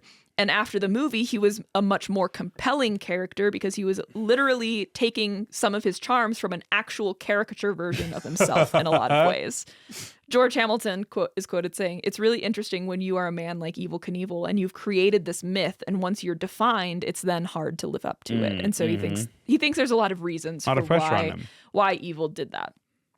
But he does really adopt this like famous glitz and glam, flashy lifestyle a lot after this movie. His cane was diamond studded. So money stops being a problem. Oh, well, he spends it maybe faster than he can make it. Sure. But he is making a fuck ton of money. Tale as old as time. Tale as old as time. He has a diamond studded cane and he has crazy jewelry. He spends his money as fast as he could make it. There's a quote from him, and this is just a direct quote from an article. Quote, "The country singer Garth Brooks once said, 'He's made more money than he could ever spend,' quipped Knievel. 'Write me a check, Garth. I'll show you how to spend it in 24 hours. Because same. He's like, I'm so good at spending money. First $60 steak, scallop ceviche. And then how much more we have? Right, $5? Exactly. He also had in his office a huge safe in which he kept a fully gold-plated motorcycle. What? Which you actually couldn't even see when you opened the safe because it was literally covered in just dollar bills, y'all. Like it's stacked up in front of him, or he wrapped it around There's them? just like money all like stacked up so high in the safe you can barely see the gold-plated motorcycle. So he's rolling in it. Yeah. Okay. Yeah. And so he also had a huge house with iron gates with a huge EK, like one letter on each gate, like would be a supervillain if like didn't look so patriotic, I guess. Edna mode. He said, when asked about like the way he spends his money, he said, quote, "If I'm risking my life for it, I'm going to spend every damn dime of it," which is like, you know what? Retirement's a fraud. You're probably going to die this way. Go out on top. Fair enough. Yeah. He said, quote, "All of the money in the world can't buy your way into heaven. It can't buy your way out of hell. It was made to be spent right here, and I'm going to have the best clothes, best boots, best diamonds, best cars, trucks, motorcycles, booze, and women on the face of this earth just as long as I can keep going." I'm going to get drunk and sleep with some people. A lot of people. A lot of people. I have the money to do it, and I deserve it. It's a little treat, you know? This average-looking billionaire. Yes. Yeah. He does a tour of his house at some point. It's very like MTV Cribs, Sure. like well before MTV. Welcome to where the magic happens. Yes. And he's walking into one of his dressing areas and he says, "Come on with me and I'll take you on a little tour of my office and dressing room and show you what you can buy with a few dollars if you're willing to jump a motorcycle over 19 cars. I love him too because a little part of him is like, it's not impressive what I do. Anyone could do it. It's impressive all of you that are just I fucking do cowards. it. Yes. Yes. The impressive thing is not what I came up with, but that I'm willing to do it still anyways. That's like his whole fucking thing too. Right. He says that all the time. Pat, one of his friends, remembers that women would line up for him at the bars. And yes, he is still married to Linda. Other friends remembered that he would pull a, quote, hat trick almost every night they went out. He would sleep with 3 women? What? Yeah. That man's a walking petri dish of STIs in that community. Yeah. That man is more dangerous than anything. Okay. This is a picture of him. Sometimes I can see Maya's screen and I can see if there's a picture and I'm like, there's 2 quotes above it that like I can read. Yeah. I know. That's my favorite picture of him. Right? Yes. Like he's not cute in the face necessarily. It's just the way that he holds himself that I'm like. The EK for Evel Knievel is its own font. I don't know what that is. It's like hand drawn. There's 2 quotes right on top of that if you want to read those. They're bigger boys. Up here? Yeah. Everyone agrees he did Linda dirty. This is from Linda. Quote, "He didn't hide anything, and that's probably where I'd get a little upset with him. He'd come home with a little lipstick on his collar, and I'd get a little ticked off. I'd think, I'm married to this guy. I don't know. You don't leave that man unless he wants you to. What? What? Speaking from experience, yes, you do. She seemed like the chillest person. Like, granted, there's probably a lot of trauma there, but And then I think also from Linda, probably, I don't know. let's say I died and landed in heaven. Bang, I'm there. No, okay? this is a quote from Evil. Sorry, okay. I'm recognizing it now. Let's say I died and I landed in heaven. Bang, I'm there. Okay. And here I'm sitting there in a white robe on a hard marble slab next to JFK, Martin Luther King Jr., and some Pope. Now, what the hell would Evel Knievel have to say to any of these guys? I couldn't carry on an intelligent conversation with them. I want to go to my kind of heaven. It's got draft beer that doesn't make you fat. It's got a lot of beautiful girls like you running around, and my wife won't get mad if I go out with any of them. Yeah, I doubt the Pope, JFK, and whoever else he names is interested in hanging out with you. Conversation with you. Man knew exactly radically who he was. He had to face the mirror every fucking time he tried to do one of these stunts. So who is that girl I I see? A sexy bastard. A sexy wanna go jump some cars bastard. I like to think that's his pep talk to I himself. think so. Okay, we're going to get into his most famous jump, at least, I think. I think this is probably tied with the Caesar's Palace jump, but this is a huge one. According to Linda, Evil was at a bar one time and someone was asking him like what things he would be doing next. And sarcastically, they asked, the Grand Canyon? No. And Evil did that thing where he sees something he wants and just gets fucking fixated on it. No. So he says, quote, I don't know anything about this part of the story. quote, my dream was to jump the Grand Canyon. The Secretary of the Interior told me I could. I took his word for it. Then he changed his mind. So I told him to get hosed and I bought my own canyon, the Snake River Canyon in the state of Idaho. Oh, yikes. It feels bad. You have no fucking idea. This jump across the Snake River Canyon would be approximately a quarter of a mile. So How many cars is that? At least 5. Yeah. Yeah. 2 trucks back to back. So a quarter of a mile, it was around, depending on where you measured, like around 1,300 feet across. And the distance would be about 500 feet down. So death down. So there's a river at the bottom, so Death. sure. Watery yeah, death. Not good, for sure. Initially, his plan, he wanted to jump it on a motorcycle.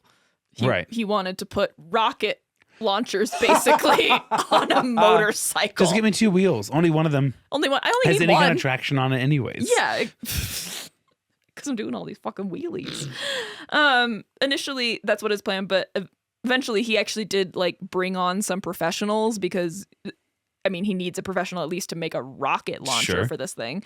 And so they're like, you can't do. So eventually they make like kind of like a 1-person rocket vehicle thing. So we're gonna meet the team. We have Bob Truax, Bill Spro, Facundo Campoy. They are the rocket engineers. I think there's probably Big more. title. Yeah, but those are the ones.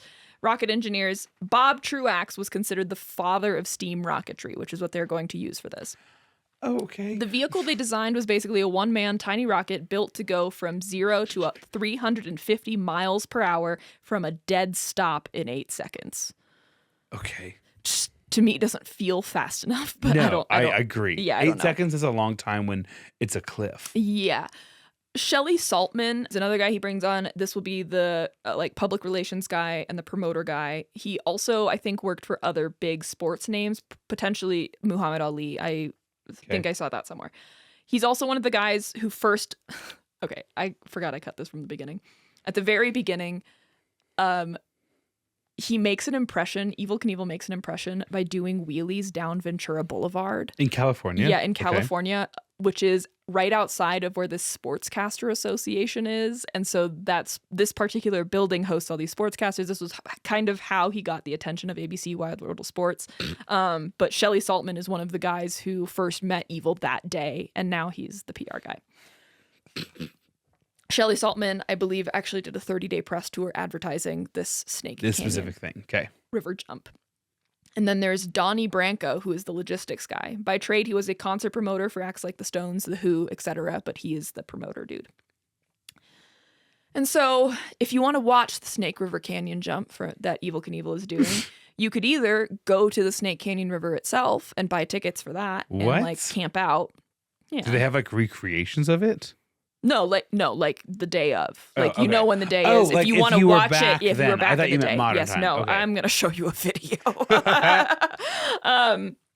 Or you could view it on a closed circuit viewing. They had like, I think Madison Square Garden was one. Other places you could go buy tickets to like watch it basically like a movie, but it's a live airing of it. And this is a quote, I think, from the promoter who said, it was the kind of stunt where you could actually see probably a guy kill himself. I mean, yeah, that's my instinct too. I'm like kind of convinced this is how he dies. You're not supposed to jump over a canyon with a rocket. You shouldn't, that's for sure. And you might be asking yourself, well, does he have training? I think he has to like withstand some G's going that fast and that like that, you know. No. None. Oh, okay. He's just gonna hold on get tight in there, that man. bad bitch and let it rip. Lighter. As a safety precaution, there's a parachute which was connected to a spring-loaded lever. So oftentimes when you're facing these G's, a person will pass out, right? And so the idea was that if he passed out, his hand would come off the lever and the parachute would then deploy. And I think it's meant to get him out of the rocket or also just slow the rocket down. I don't actually know. It sounds like he's being pulled back as the rocket shoots off the ledge. I think it slows the rocket down, and I think there's supposed to be another mechanism that then ejects him from the rocket. Not it's totally like sure. a classic emergency brake. Yeah, kind of. And so they're setting the date. It's going to be September 8th, 1974. The team make a version of the rocket, which they start calling the Sky Cycle, like motorcycle. Oh my God. But for the sky. Oh my God. That was so Bob Belcher of you, and I loved it. I've been watching too many edits of Bob's Burgers recently. Yes. So they make a version of this. The first one is called the X1, and it was tested without a pilot. They allow press to watch the test, and it ends up in the bottom of the canyon. Good. Well, that's what these tests are for, Max. In front of the press, which had been allowed to watch the test. Initially, they were only going to make two. So that first one is called the X1. Okay. They convince Evel to make another test, another test. And that's probably good because actually the first test was intentionally underpowered so that the press would see that it failed and draw more people to watch and come view it.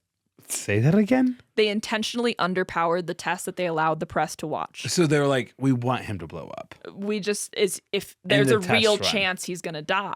Gotcha. No, he's not in the rocket. No, for the test. During the test run, they're like, if he dies, he's like that'd gonna be fine. die. Yeah, we need. If he dies doing this super dangerous We're gonna get it on camera. That's 100%. for fucking sure. We'll retire early, boys. Yeah. So the second one that they make in secret, and Evel only allows them to test it if like no one is allowed to see it. And so that's really fun because the second rocket, by all accounts, should have made it. Oh, I don't like the should there. There was a malfunction with the parachute and it deployed halfway across the canyon. And so this rocket, too, ended up in the bottom of the river. How much rocket fuel do you think they have? I don't know. To just keep fucking sending it. them. You know? So now they're like, okay, we're out of tries. Get in. Get in. Yep. And so the one that he is going to get into and actually go across, or actually try and go across, is called the X2. Right. Which honestly, I feel like that's marketing genius. Just like having one that you let people see fail and then, yeah, whatever. Anyway, people around him, and including the press, because basically everyone's camped out at this site for like, I think a day or two leading up to the event. And he's no phones, just reconnecting with friends in nature. All cameras and microphones. A little LSD. So there's a lot of press. He's constantly being interviewed. Evel becomes increasingly surly and rude to everyone, especially the press. At one point, he kicks like members of the press out. He attacks one of the cameramen with a cane. To be fair, I don't know that the press was necessarily being respectful, but also like to this glorified stuntman. also he was being a fucking asshole. Like there's videos and like recordings of him talking to the press, and it's like, oh, okay. At one point he's asked if he would like to apologize to the man that he attacked with the cane. And he said, I won't. If I ever see the son of a bitch again, I'll throw him out of here. He can kiss my ass. I kind of love this kind of people, though. I don't regret a single thing I fucking did. And honestly, like, you know exactly where they are all the time because they Right. can't keep a single emotion in check. Right. The people come out and camp out at this event, and there's a lot that goes on separately that we're not really going to talk about. There's a lot Like between students and him, or between like the audience and the audience, like the people that are camped out. It's like a music festival kind of thing. Like people are all there. There's a lot of drinking. There's a lot of drugs. At one point there is like a high school marching band that comes, I think, to help announce that this event is starting or something. And they are in the town blowing the they little have piccolos. Well, I think they're very traumatized from what happened because high schoolers should not at all. Oh shit! What happened? I think they see a lot of sex. They just only hang out with evil all weekend. I honestly, at some point, the beer gets cut off and the crowd like riots basically and goes to the trucks that the beer's kept in and like tip them over. It's just a absolute free for all. It's a fucking free for all. They tip over the porta potties, set them on fire, as you do. You know, who hasn't absolutely ruined someone's day before? There's also potentially a lot of violence. So just as a note, that's there. At some point, Don, he is the promoter guy, gets like so kind of overwhelmed with everything. He finds a way to contact the National Guard or the mayor or something, asking for help to help control the crowd. And for some reason, they can't help. I don't know why or why Donnie. Private events are not allowed. Yeah. So Donnie then finds a group of Hell's Angels who are there and hires them like $1,000 each to act as security the day of. Because the thing is, they're worried that for whatever reason, the crowd, they have a bunch of fencing lined up at the edge of the canyon, but they're worried that the crowd is going to tip the fencing over and just start pushing people into the fucking canyon. Shit. And so he hires the Hell's Holy Angels crap. to stand at the fence and keep people like away from pushing people back into the from canyon. the edge of the motherfucking canyon. And luckily the Hell's Angels agree, and it turns out to be very useful. The day of the launch, the winds are too strong, so people are saying you should delay it. You should not do this. Something, and of course he's gonna do it regardless. He was so unsure if he was going to actually make it to like the next day. Surely someone can equation this for him. Someone can look at it and be like,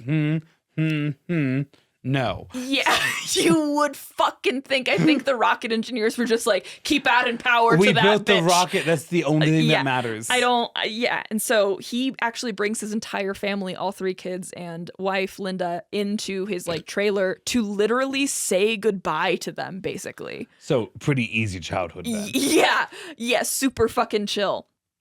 He has to be loaded into the sky cycle by crane. The audience is fucking dead silent. Is this the jump now? Yeah, this is the jump. I'm so excited to see it. It's crazy, dude. So yeah, this is where it's in color. That's a modern view of it. Is this him? Yep. And what's going on back here, Grant? That's a parachute. That sure is a parachute. Should that be there? Absolutely not. Oh, and it looks like he is going to miss the edge. By quite a lot. Yeah. Wait, really? He pulls it like right away. Well, that's the thing. It had been pulled before the rocket ever left the pad. What? Yeah, like as you can kind of see as it's going up. Yeah, you can see it down here. Oh, yeah, you can. Yeah. There was already a string. They do a slow-mo on one of the docks where you can see the string already out. Right. By the time it's like right off of the ramp. And Does like the acceleration catch it? We still don't know. Okay. What happened. Well, okay, so and then here are just 2 other pictures. You can see like after the fact. It like he did a nice job painting it though. I'll give him that. Yeah. This is a very consistent branding, if nothing else. How many people are there again? Fuck ton, I don't know. And then he just like floats in his little parachute down to the canyon floor. Well, okay, here's the thing. And here's also how I know a woman was not involved at all in the planning of Right. this, is because they only had a crew to receive him on the other side of the canyon. What do you- for the what do very you likelihood mean he doesn't There's get there. there's no one at the bottom of the canyon. So the other 2 rockets landed in the river. And they're watching him go down, and they're realizing he is not getting out of the cockpit area. He's like Right. stuck or something. If he had landed in the river, he would have He would drowned. drown to death. Right. Yep, because exactly. no one would have gotten to him in time. Right. He lands on the bank. Yeah. He probably knows that too, like as he's descending. He's like, well, gotta aim for the bank. Shit, dude. And so, luckily, they had the Hells Angels, because here is a picture of what that crowd looked like after he Whoa. started going down. Wait, why does this look like Legos? I don't know. It's a wide angle. I know, but like still, you know, it looks like a claymation kind of It thing. does. Yeah, isn't that crazy though? It But is. the guy who hired the Hells Angels remembers remembers seeing Hells Angels like basically pluck people out of the air as they're like Falling. about to fall into the fucking because they're trying to look canyon. over the ledge Yeah. to see it. Mhm. Yeah. Yeah. And once people are able to look over the edge, I think his team, they see Evil standing on the He's waving, bank, like come fucking get waving, me. please come get me. That would still be such a pain in the ass to try to do, though. Like, what do you mean I have to go down to this canyon? Yes.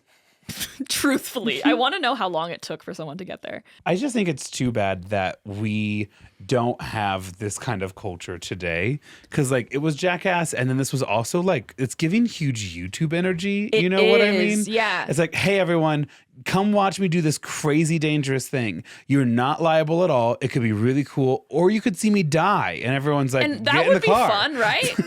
I'm also, part of me is like, this is how you know I'm becoming, like, too old. I'm like, what's the parking situation like at the canyon? Impossible. What's the bathroom situation like at Well, the they canyon? lit the porta potties on fire. So. Did you- And then third, like, you have to rent those porta potties. But anyways, but third, like, do you think the Evil Knievel jump scare near death experience had like an amazing hot dog or something? Like, I want to Oh, know the snack God. situation, you know? don't know, Be like, remember, well, and the guy did almost die, but like, It would the be us. snacks.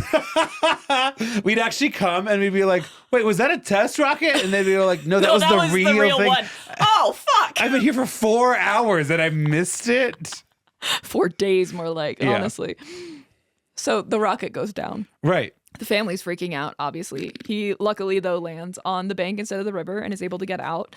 The engineers then quickly look at the rocket and are able to tell that there's a canister that holds the parachute in, and I don't understand It's fully just the funny mechanics. to hear the word engineer when they're trying to launch a guy over a gulf, you know? Yes, 100%. Something I do feel, and you would know more than I would, Uh-huh. I do feel like you have to be able to know how to do before you can graduate engineering school these days. Calculate velocity. Yeah. What does he need to survive? You honestly should probably know how to do that before. I'm not gonna fucking lie to you. It's all derivatives, babes.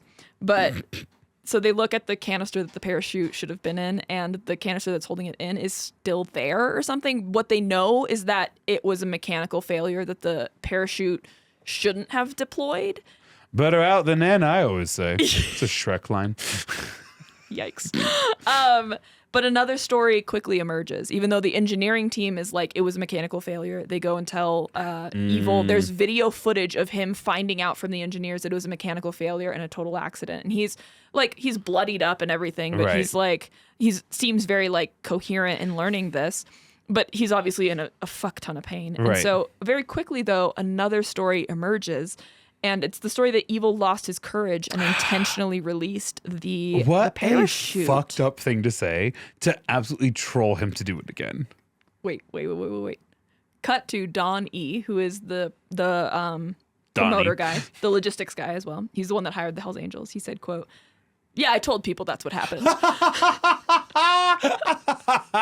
The press was asking him for a statement, so he says, "I went back to the press tent after the jump. He's a coward. I told the press that his hand came off the bar.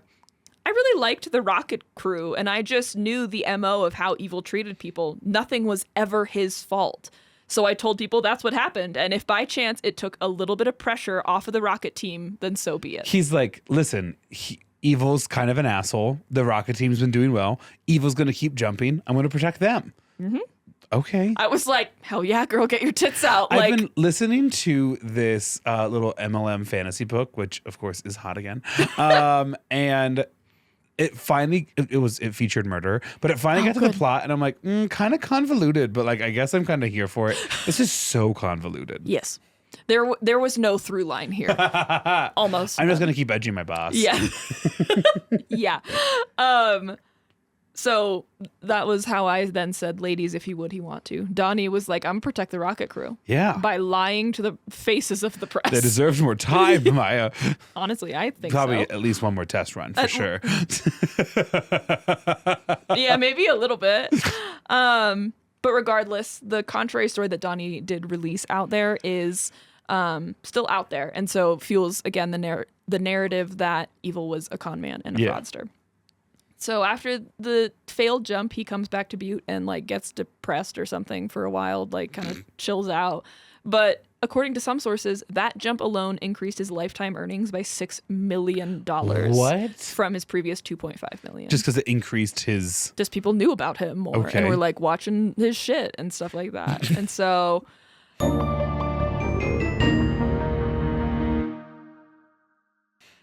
He's going to go, I think after the Snake River Canyon, he's like, what? He's like looking in the mirror and like, who am I? You know? And do I need to give this up? Do I need to keep my feet on the ground? He does what any girly does in their college era when they're doing the same thing. They study abroad. Shut up, for real. He goes to London. It's a good city. It's a good city. He goes to London to try out a new audience. And basically they plan that he's going to jump over 13 double-decker buses.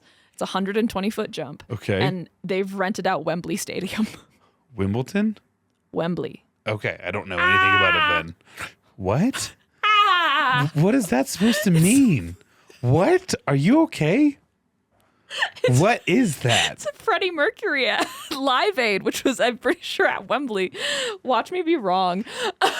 If that was you trying to be Freddie Mercury, that was wrong. When he's on the stage and he does the like call and response with the audience. Ayo. Oh, ayo.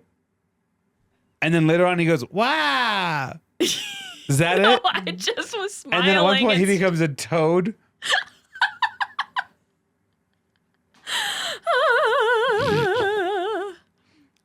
Freddie Mercury. Oh, I don't want to talk to AI. Leave me alone. Thank you, right? Thank Hate you. It. A woman almost died in a house fire because she asked AI if she should call 911 first. Yeah. The growing term for them is LLMings. LLMings. LLMings. Fuck is that? You know what a lemming is? No.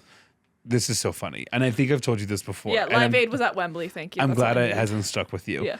A lemming is a rodent from South America that is so conditioned into herd mentality, it will launch itself off of a cliff if one of them falls. Like, they'll just follow. Oh. Except that's what the BBC documentary would like you to believe. Because after filming a documentary about lemmings for 6 weeks in which nothing happened ever, they recorded them throwing them off a cliff to create content. Bitch, what? I'm a lifelong learner. It's like legitimately like and like you can kind of tell once you know what's going on that someone's literally like, on the other side of the burn, just like kind of like small arm catapulting them a little bit. What intern got These stuck with tiny that job? little rodents had grown to trust them because all they were rodents. Like they were just that's fucking so rodents. sad. And so the word lemming became known as someone that's so stupid you would follow them off a cliff. That's so fucked up. I think that's the end of the story. What the hell? Sorry. That's crazy. It actually fits really conveniently to Evil It Knievel. really does. It really does. So they rent out Wembley Stadium for this 13 for this Wembley Stadium double-decker bus jump. They, at the time that he arrives in London, they have only sold 3,000 Oh. of the 100 Oh my God. tickets available. The fact that this man then just like puts his back into it as opposed to like walking into the Thames and drowning himself. What he did was they drove around London and basically did a press circuit. Like P. Diddy did in the days leading up to his arrest. This man loves to be in front of the press. Yeah, and he even like walked people to the stadium like the day of or something like that. In the end, how many people do you think showed up? 40,000. 80. Whoa, they got so close to filling it. Oh, that's fucking crazy. He single-handedly found 77,000 people. It's that last one that really got him. So 80,000 people show up on May 26, 1975. He, on the day of, takes one look at the buses and says, I can't do that. He has lost his sparkle. He's saying no way He's more. literally lost his courage. And by the time someone goes to get the producers and the producers are coming to him to maybe like either convince him to do it or like take a bus out or something like that to make it easier for him, he's like, no, I'll do it. I didn't work my fucking ass off to get 77,000 people to chicken out now. I really got to be checking out these runs before I do them. I really need to put eyes on this shit. So he's decided he'll do it. You can see almost immediately he's not going to make it. I don't know why my body had hope. I was I don't know why I didn't cover more and he successful defies jumps. Expectations. Like he pulls it off, and you're like almost immediately everyone's like, "Oh my god!" So, yeah, you can see he's not going to make it. He hits the top of one of the buses, I think one of the last buses, and he goes over the handlebars. There's more footage of this one that I don't think I linked. Oh, I did, but a later one. This is similar to the Caesar's Palace one in that there's like slow-mo footage of him landing, and it's that one. The motorcycle follows him the whole way and then does land on top of him. Yeah, land on top of him by the time he like skids to a stop. And he almost immediately kind of gets up and asks somebody for a microphone. I can't be broken if you start speaking within the first 30 seconds. They get him a microphone. He's literally being propped up on both sides by people. And there might be somebody behind him. Like, he is being held up. And you can tell he's, like, out of breath or in a fuck ton of pain. And he says, ladies and gentlemen of this wonderful country, I've got to tell you that you are the last people in the world who will ever see me jump because I will never, ever jump again. I am through. I quit. That's so iconic. I want to thank individually all 77,000 of you that I recruited individually. And I want you to know, you shouldn't have listened to me. And Janice, I hope that thing with your mom clears up. Abort the mission. This was a huge mistake, and I leave in shame. Good night. Good night. Keep in mind, he says that after one of the worst crashes of his life. He broke his hand, his back, he re-broke his pelvis, and this motherfucker is standing up saying, I quit. Why didn't any of you stop me? Who the fuck tries to jump over 13 double-deckers? This was so stupid. I knew I couldn't do it. Meanwhile, he's not in any way adjusting like slope or speed or anything. No. He's just fucking pulling out. Wait, that's the funnier thing. They interview in the 2014 documentary. They interview a bunch of other like stuntmen and daredevils today who are all like, they all loved Evel Knievel as kids, but they're all like, he was fucking crazy because there are ways to help prevent yourself from crashing. Like you can adjust the like brake on the rear wheel or whatever like this. Evel never did fucking any of that. He never changed his positioning of his seat while in the motorcycle. He never did anything. That motherfucker just went as fast fast as he He's fucking could. literally a dad just out there. Let's see if I can do this. That's it. He's really just, he's shooting his fucking shot, dude. It's just so funny to think that the oldest Chinese restaurant in America is from Evel Knievel's hometown. Oh my God. So that all happens. He's in a fuck ton of pain. He gets taken to the hospital. By the time the guy who was in charge of the video that had been recorded, by the time he's like editing the footage, the phone rings and it's Evel from his hospital room in London. And Evel tells her, well, you can't use that quote about me. And or I quit in front of everybody. I don't want to go out on a crash. And better than this. And so when, Doug is like, well, why can't I use it? And he was like, because I might jump again. I don't know if I'm done. I don't know. I just said that when my back was broke. I'm not out of the game yet. In like a public statement, I think it was too late. Like either news of what he had said to 80,000 people got out. In a public statement, he says, quote, when the jump was over in London, I said that I'd never jump again. That was the pain in my body overpowering the brains that I'm supposed to have in my head. I will jump again. But 13 is an unlucky number. My body was screaming defense mechanism. This time, I'm going to jump 14 Why buses. the fuck would you add one? It's so fucking funny. I want to know if he told anyone he was going to add one before he said that. It's absolutely giving. I'm going to seal the Declaration of Independence. I'm going to jump over a 14th bus. Just the most delusion possible. The most delusion. So this jump will then be 163 feet. And the previous one was 120 feet. So that's good. He then later says, quote, you can't do it and say you're the best in the world and then fall off, get up and say, I quit. Not if you're an Evel Knievel, you can't. And it is kind of sad watching him say that because he does seem kind of dead behind the eyes. It does seem like, I gotta stop. Yeah. I gotta get out of this. I don't know why I keep doing this. If you're an Evel Knievel, you can't stop. So October 25th, 1975, at the Kings Island Amusement Park just outside of Cincinnati, Ohio, he's going to jump 14 buses.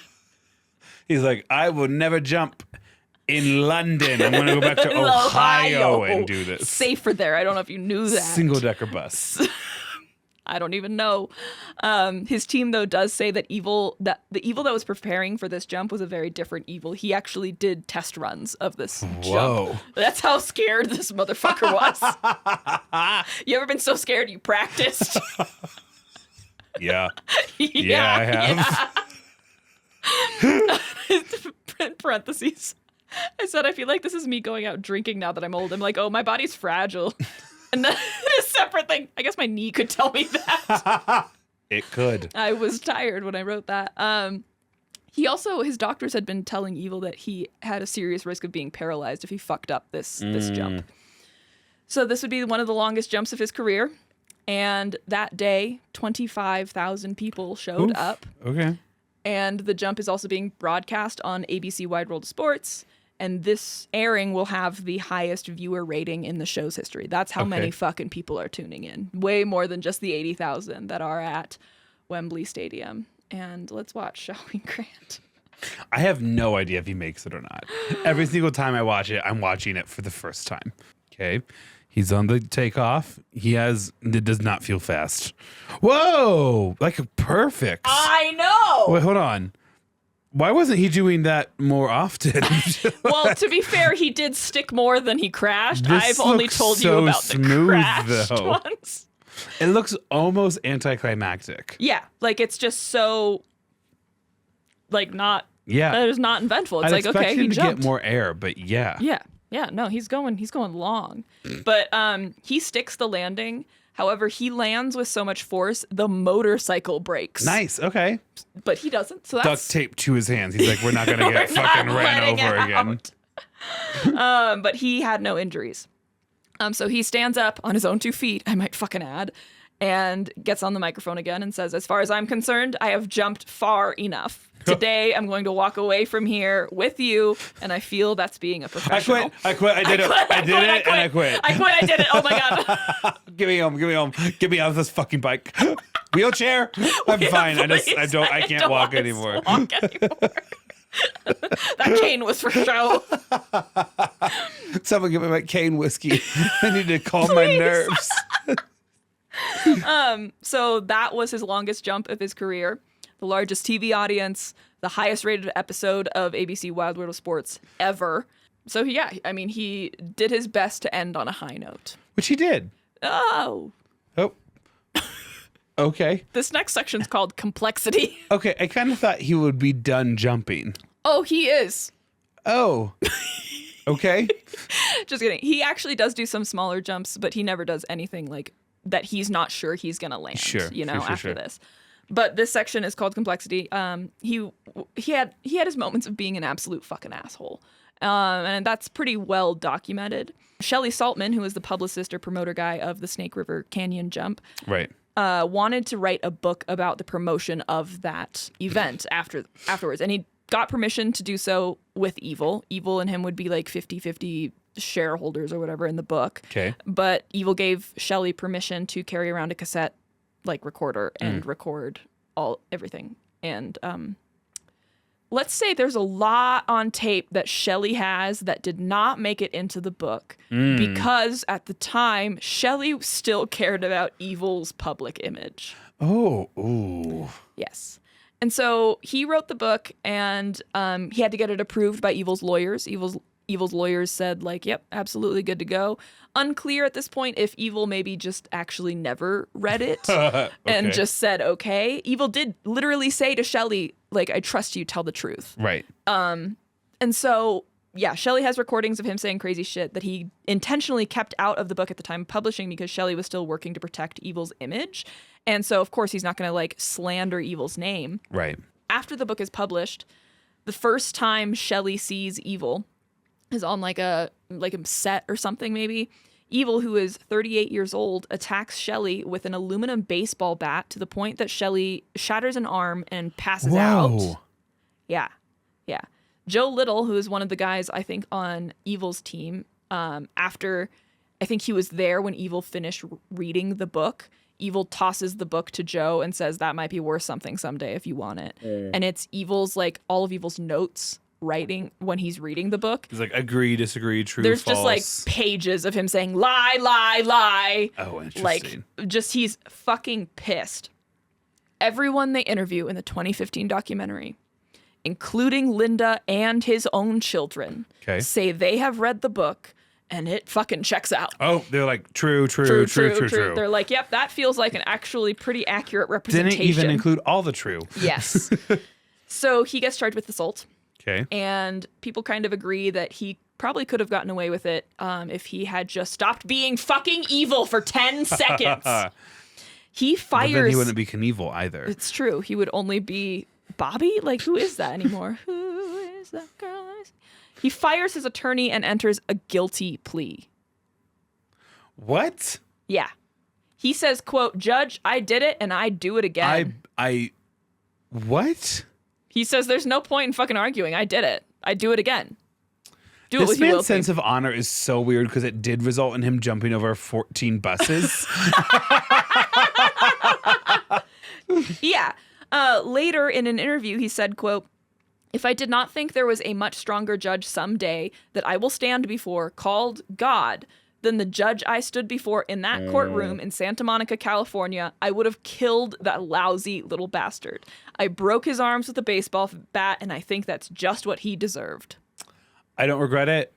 I'd do it again. Jesus is watching. Good night. That's literally fucking... So he gets sentenced to 6 months in jail. Or to the army again. Yeah. You never know. They give you an option sometimes.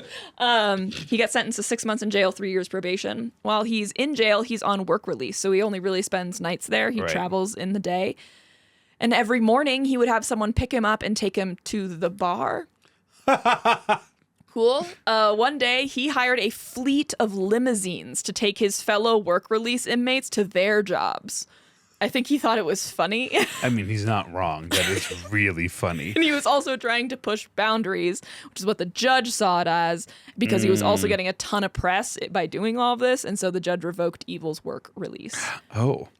Once he was arrested and like put in jail, the toy company, Ideal Toys, stopped selling his figurines. Remember back when being a bad person was actually also had bad consequences? for business? That's fucking crazy. And also like bad person, but also like the limos are funny. Like, Yeah, the limos are pretty fucking funny. Evil lost over 1.6 million while Evil was in jail because of the suspended sale of the toys. And Evil lost a ton of money after this because he lost so many of his brand deals and it all fell apart. He had to get rid of the cars, the private planes, the boats. He had 2 of everything. At one point, someone was like, "Why do you have 2 planes?" And he was like, "Because when I look out the window, I like seeing my name on that other one." Like, he does stupid ass shit. And then it's like, I get it. I can't be mad. At least you're honest. The kids remember having garage sales of all the valuable items in the house. The house got repossessed because he didn't pay property taxes. And a week before Evil's release in 1978, he told an interviewer, quote, "Last year at this time, I had 16 boats, 3 of them yachts with a value of about $5 million. I've had to sell all of them with the exception of 3 speedboats and 1 80-foot yacht. I only have 2 houses left. I've had to sell 5 mink coats." He added, "Things are tough, but I think I'll make it." Like sarcastically or earnestly? Well, I think IRL earnestly, but he's trying to be funny for the people, I guess. Shelley Saltman, the man who wrote the book and the one who was attacked, described Evil's career like the arc of the Sky Cycle, the motorcycle he crashed, or the rocket he fucking crashed. He was at the pinnacle of his career, but he lost it all in one moment. So now our final legacy section. So if you want to know more, there are the 2 documentaries I mentioned that I'll have linked are great. The book that I mentioned is great.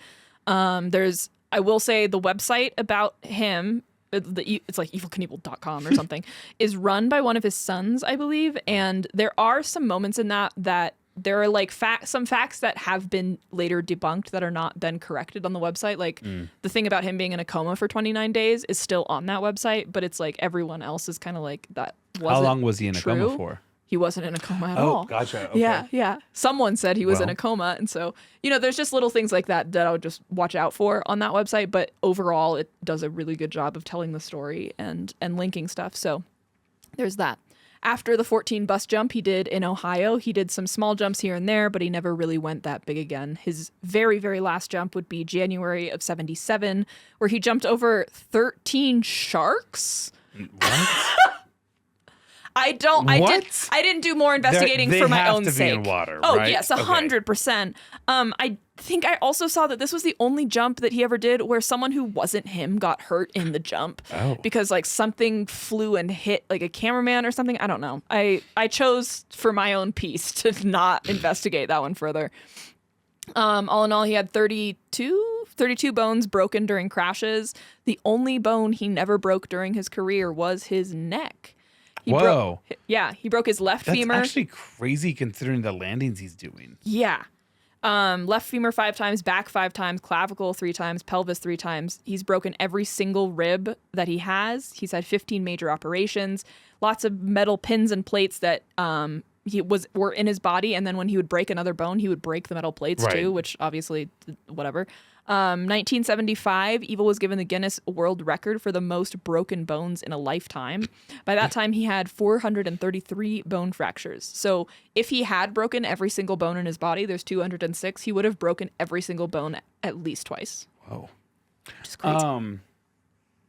Nope, it's gone. Okay. Something about the record holding. Record holding of the number of bones broken. It's right there. Nope. Okay. Well, let me know if you think of it. When he finally did retire, like officially, Evil is quoted saying that he was, quote, nothing but scar tissue and surgical steel. Oh, yikes. And then later also said, I created the character called Evil Knievel and he sort of got away from me. Whoa. That's meta. Kind of got caught up in it all there for a second. Holy shit, guys. His iconic Harley Davidson XR750. It's like, just get a master's or travel abroad. Yeah. Maybe train for a half marathon. Don't do what you I don't did. Need to be you don't need to be Evil Knievel. No. His Harley Davidson now lives with the Smithsonian's National Museum of American History. After all of this, like after he really isn't jumping anymore, he needed new ideas. So he did try acting in Hollywood. I didn't see a single person who said he was a good actor. So there is a movie. I saw some clips of it in the documentaries. And yeah, not good. In the 80s, he did start painting mostly Westerns and wildlife scenes. And I guess those I did well. I mean, you would buy art from probably anyone famous. Right. But his son, Robbie Knievel, took the helm after him. Before Robbie ended his career, he made a point that he wanted to jump Caesar's Palace fountains like his father did. And on April 14th, 1989, he did jump the fountains. On May 20th of 1999, he actually jumped over a portion of the Grand Canyon, the thing that his father could never do. So Thelma and Louise. Yes. And so that jump was 228 feet or 69 meters if you're one of those. And he did that jump on a Honda CR500 motocross bike, which weighed less than 250 pounds, to give you like a scope of where Evil's motorcycles landed. On terms of like weight. Yes. He also, Robbie, broke all of Evil's records, but it is important to note that even he is saying like Evil was doing things in a much harder scenario than I was. And also everyone agrees that Robbie did not have the same showmanship that Evil did. And Evil's like, or Robbie did not seem like pressed by that fact. Probably because Robbie didn't have to lie every day of his life like Evil Knievel did. Yeah, and Robbie is the one that's like, you could have someone that sings longer and louder and better than anyone, but they're not Elvis Presley. Right. And that's literally what he said. And so in classic Knievel fashion, though, despite the fact that the Grand Canyon jump was considered successful, it was unsuccessful in that he broke his leg. So... During Robbie's stuntman career, he completed 340 jumps and set 20 world records. His last jump was in 2011, where he jumped over 150 feet, which is 46 meters, over some semi-trucks. Evil Knievel was always a crazy strong advocate for wearing helmets. And really? Yeah. I mean, I know they saved his life, but that's so many times, yeah. Evil would eventually withdraw from the public eye, so much to the point that the kids who grew up adoring him had no idea where he was. They thought he was, still, alive. Yeah, right. Like Tony Hawk being one of them. He says that in one of the documentaries. Evil eventually meets a woman named Crystal, and they form a relationship. Linda, at this point, is fed up with him, and him and Linda officially divorce in the early 90s, and Evil marries Crystal in 1999. They do divorce a few years later, but they kind of stay together until Evil dies. Crystal is very young, but this is Evil at his wedding. Second wedding. Crystal, yeah. Wow. Yeah. Hey, did you know he likes motorcycles? No, I had no fucking idea. Still looks heavy as hell, though. Like, he looks badass. Like, I get it, you know? Like, the man knows what he's worth. In his old age, his health was very bad, obviously. He had a hip replacement, pelvic reconstruction, spinal fusion. He had a liver transplant in 99. He had 7 or 8 bouts of staph infection. However, there was something called the Evil Knievel syndrome around the time that he was performing a lot, like an uptick in incidents where kids hurt themselves doing stupid shit. Oh, shit. Okay. That they called the Evil Jackass Knievel effect. Yeah, Yes. Literally. And the main guy from Jackass is one of the people that like adores Evil. I was talking to a freshman at my desk the other day, Yeah. and we got through all the business, and I go, "Hey, man," and I don't feel like the need to like share if you don't want to, but what happened to your face? Because there's like a check mark shaped like gash into it. No. Which, knowing this kid long enough, I'm like, that's unusual. That's not right. All right. So I'm like, what happened to your face? And he goes, oh yeah. My friends and I were jumping off garages. And I go, well, what else are alleys for, right? And he goes, yeah, we were actually jumping from one garage to the next. And I go, yeah, and you missed. And he goes, yeah. And I go, it's just so funny. Time and place doesn't matter. Freshman boys will always be freshman boys. And I don't think Evil ever grew out of that. No, I don't think so either. No. I think he was there early and then never left. Never left. Yeah. He did serve as an inspiration and hero for the next generation of professional athletes, particularly in extreme and action sports, because those sports really just started from daredevils, right? Right. And now there's like teachers and summer camps and etc. Evil was literally the first Red Bull athlete. There's X Games. Yeah, exactly. Basically, that's exactly what he would have done.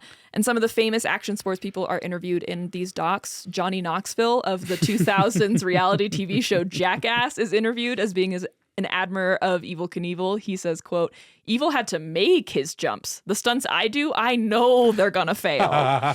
Him and another guy, Matt Hoffman, did a tribute to Evel and just did a bunch of like fucking weird ass shit and based off of Evel stunts. And Johnny literally broke his dick doing one of them. Nope, I don't want to know anymore. Okay, That's so I sad. won't, I'm yeah. sure it's healed. I don't want to know anymore.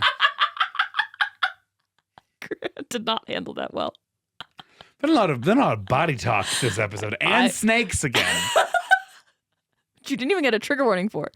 On January 2nd, 2008, Robbie Madison broke the world record for longest jump by jumping over an entire football field. It was on the 40th anniversary of Evel's Caesar Palace jump. Seth Enslow may have dedicated his record-breaking motorcycle jump on March 2nd, 2010 to Evel Knievel, where he jumped 183.7 feet.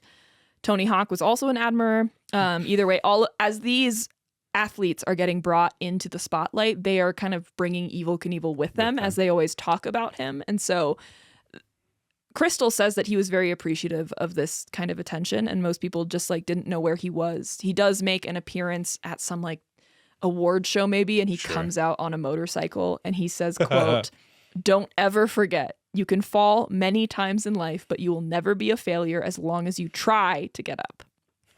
Yeah. And sometimes you got to quit in front of 80,000 fans in London. And be propped up by 5 people. Or deploy his parachutes. You know. In 2006, Evel sued Kanye West. Nice. And in November of 2007, Kanye and Evel would settle a federal lawsuit after Kanye used Evel's trademarked image in a music video. Kanye had portrayed Evel Kanyevel in a music video for Touch the Sky. Just days after that lawsuit settled, Evel died on November 30th of 2007 at the age of 69. Wow. Young and also the appropriate That's age for so him. young. Well, yeah, I mean, he did not treat his body well. No. He looked about 60 when I think he was about 38. Probably from all the sex and smoking in addition to all the And crash drinking outs. and and anxiety.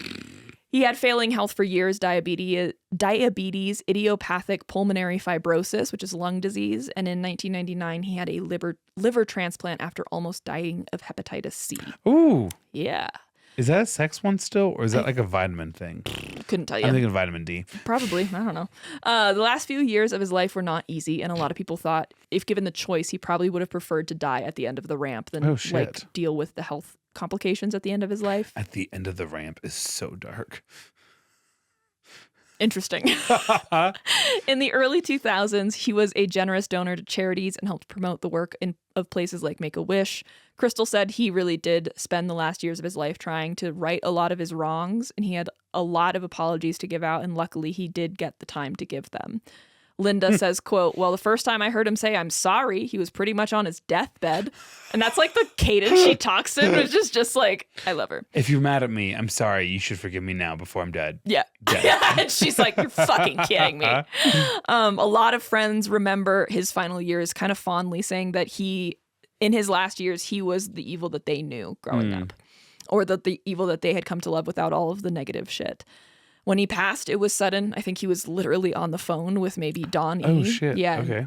Whoever it was says that they remember they were talking and suddenly he's coughing and the line like goes dead. Yeah. And Crystal was there.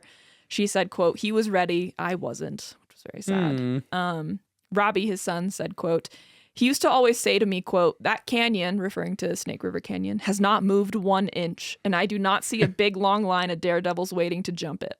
Well, which was a meaningful quote in 2015 when that documentary came out. But in 2016, Eddie Braun, Hollywood stuntman, recreated the attempt on a rocket called Evil Spirit and successfully cleared the landing. Evil Spirit's super clever. I know. Yeah. The last few quotes from one of his friends saying, quote, most of us don't take chances in our lives. Most of us weren't willing to lay it on the line, so to speak, like he was. Robbie says, quote, what my dad did, nobody's ever going to do again, but there's a little evil in all of us. Absolutely. And Linda said, quote, I guess I'd like to have him remembered as a man who, when he was down, got back up. You know, he never quit. And then this is the last picture. This is the jump he failed at Wembley. Whoa. Yeah, those are buses. Yeah. And he is falling. Yeah, he is not making it in either direction. There's people very nervous in the crowd because they can see what we're seeing, which is that it's not going to go. Yeah. But that was that. I wish I had a small element of Evel Knievel in me, and that's when I am skiing. Because whenever I'm skiing, I'm like, oh, this is so dangerous. Why would I be here? This is so if I get a broken bone, it's really going to mess up the next 6 weeks. It's really going to mess up like the rest of my life. Right. I'm at that age. Right. Yes. I'm never going to fully bounce back from this. Why would I be on this mountain? I could be in the town. There's a hot tub down there. I have realized increasingly when I'm on something scary that I'm scared of, I have been like, I'm going to slide down on my ass. Yes. Yes. And I don't care who sees. I'm a big fan of like the only way to see you like the only way through is through, or whatever that saying is. Yeah. But like I don't Skiing, need to put myself I'm like, in that position. There is an injury that happens between me and through. Right. Or even sometimes on like the interstate and stuff, not a lot of times, but I'll leave like that gap in between two where it's like, I don't need to roll the dice today. You know, I'm not in a hurry for anything. I'll be responsible. And then other days I'm like, move as I'm getting like cut off on those slow days. Yeah. I think we could all use a little bit more Knievel in our life. Yes. I think Evil maybe reached too much Knievel, you know? But yeah, he's a very interesting guy. What are your thoughts for a title for this episode? I think we don't have to make a decision right now. Cool. I'm certainly not at the A game of my own creative thinking right now. I am not either. Okay. Well, yeah. Yeah. Well, friends, thank you for joining us. You can always find us on social media where we are Well I Laughed. The next theme is... Oh, okay, great. I have no idea. And so if you have stories for... I'm kidding. If you have any story, but especially when we announce the next theme, wellilaughdpod@gmail.com or wellilaughed.com. Would love to get those stories. We have a Patreon that we're going to record, so tomorrow. Check that out. Yep. Check that out. And then finally, if you would like to ring in the new year with someone special and then go to bed at 9:30, I know that's a big portion of you, request us a cameo and we'll do a little ball countdown or whatever with you, and then you can go to bed at like 9:15. And then we'll tell all the friends in your room why you're going to sleep already. Yeah. Okay. Well. All right. Well done, friend. Thanks. I'm glad it's over. Enjoy your break. Yeah, I will. Yeah. Okay, bye.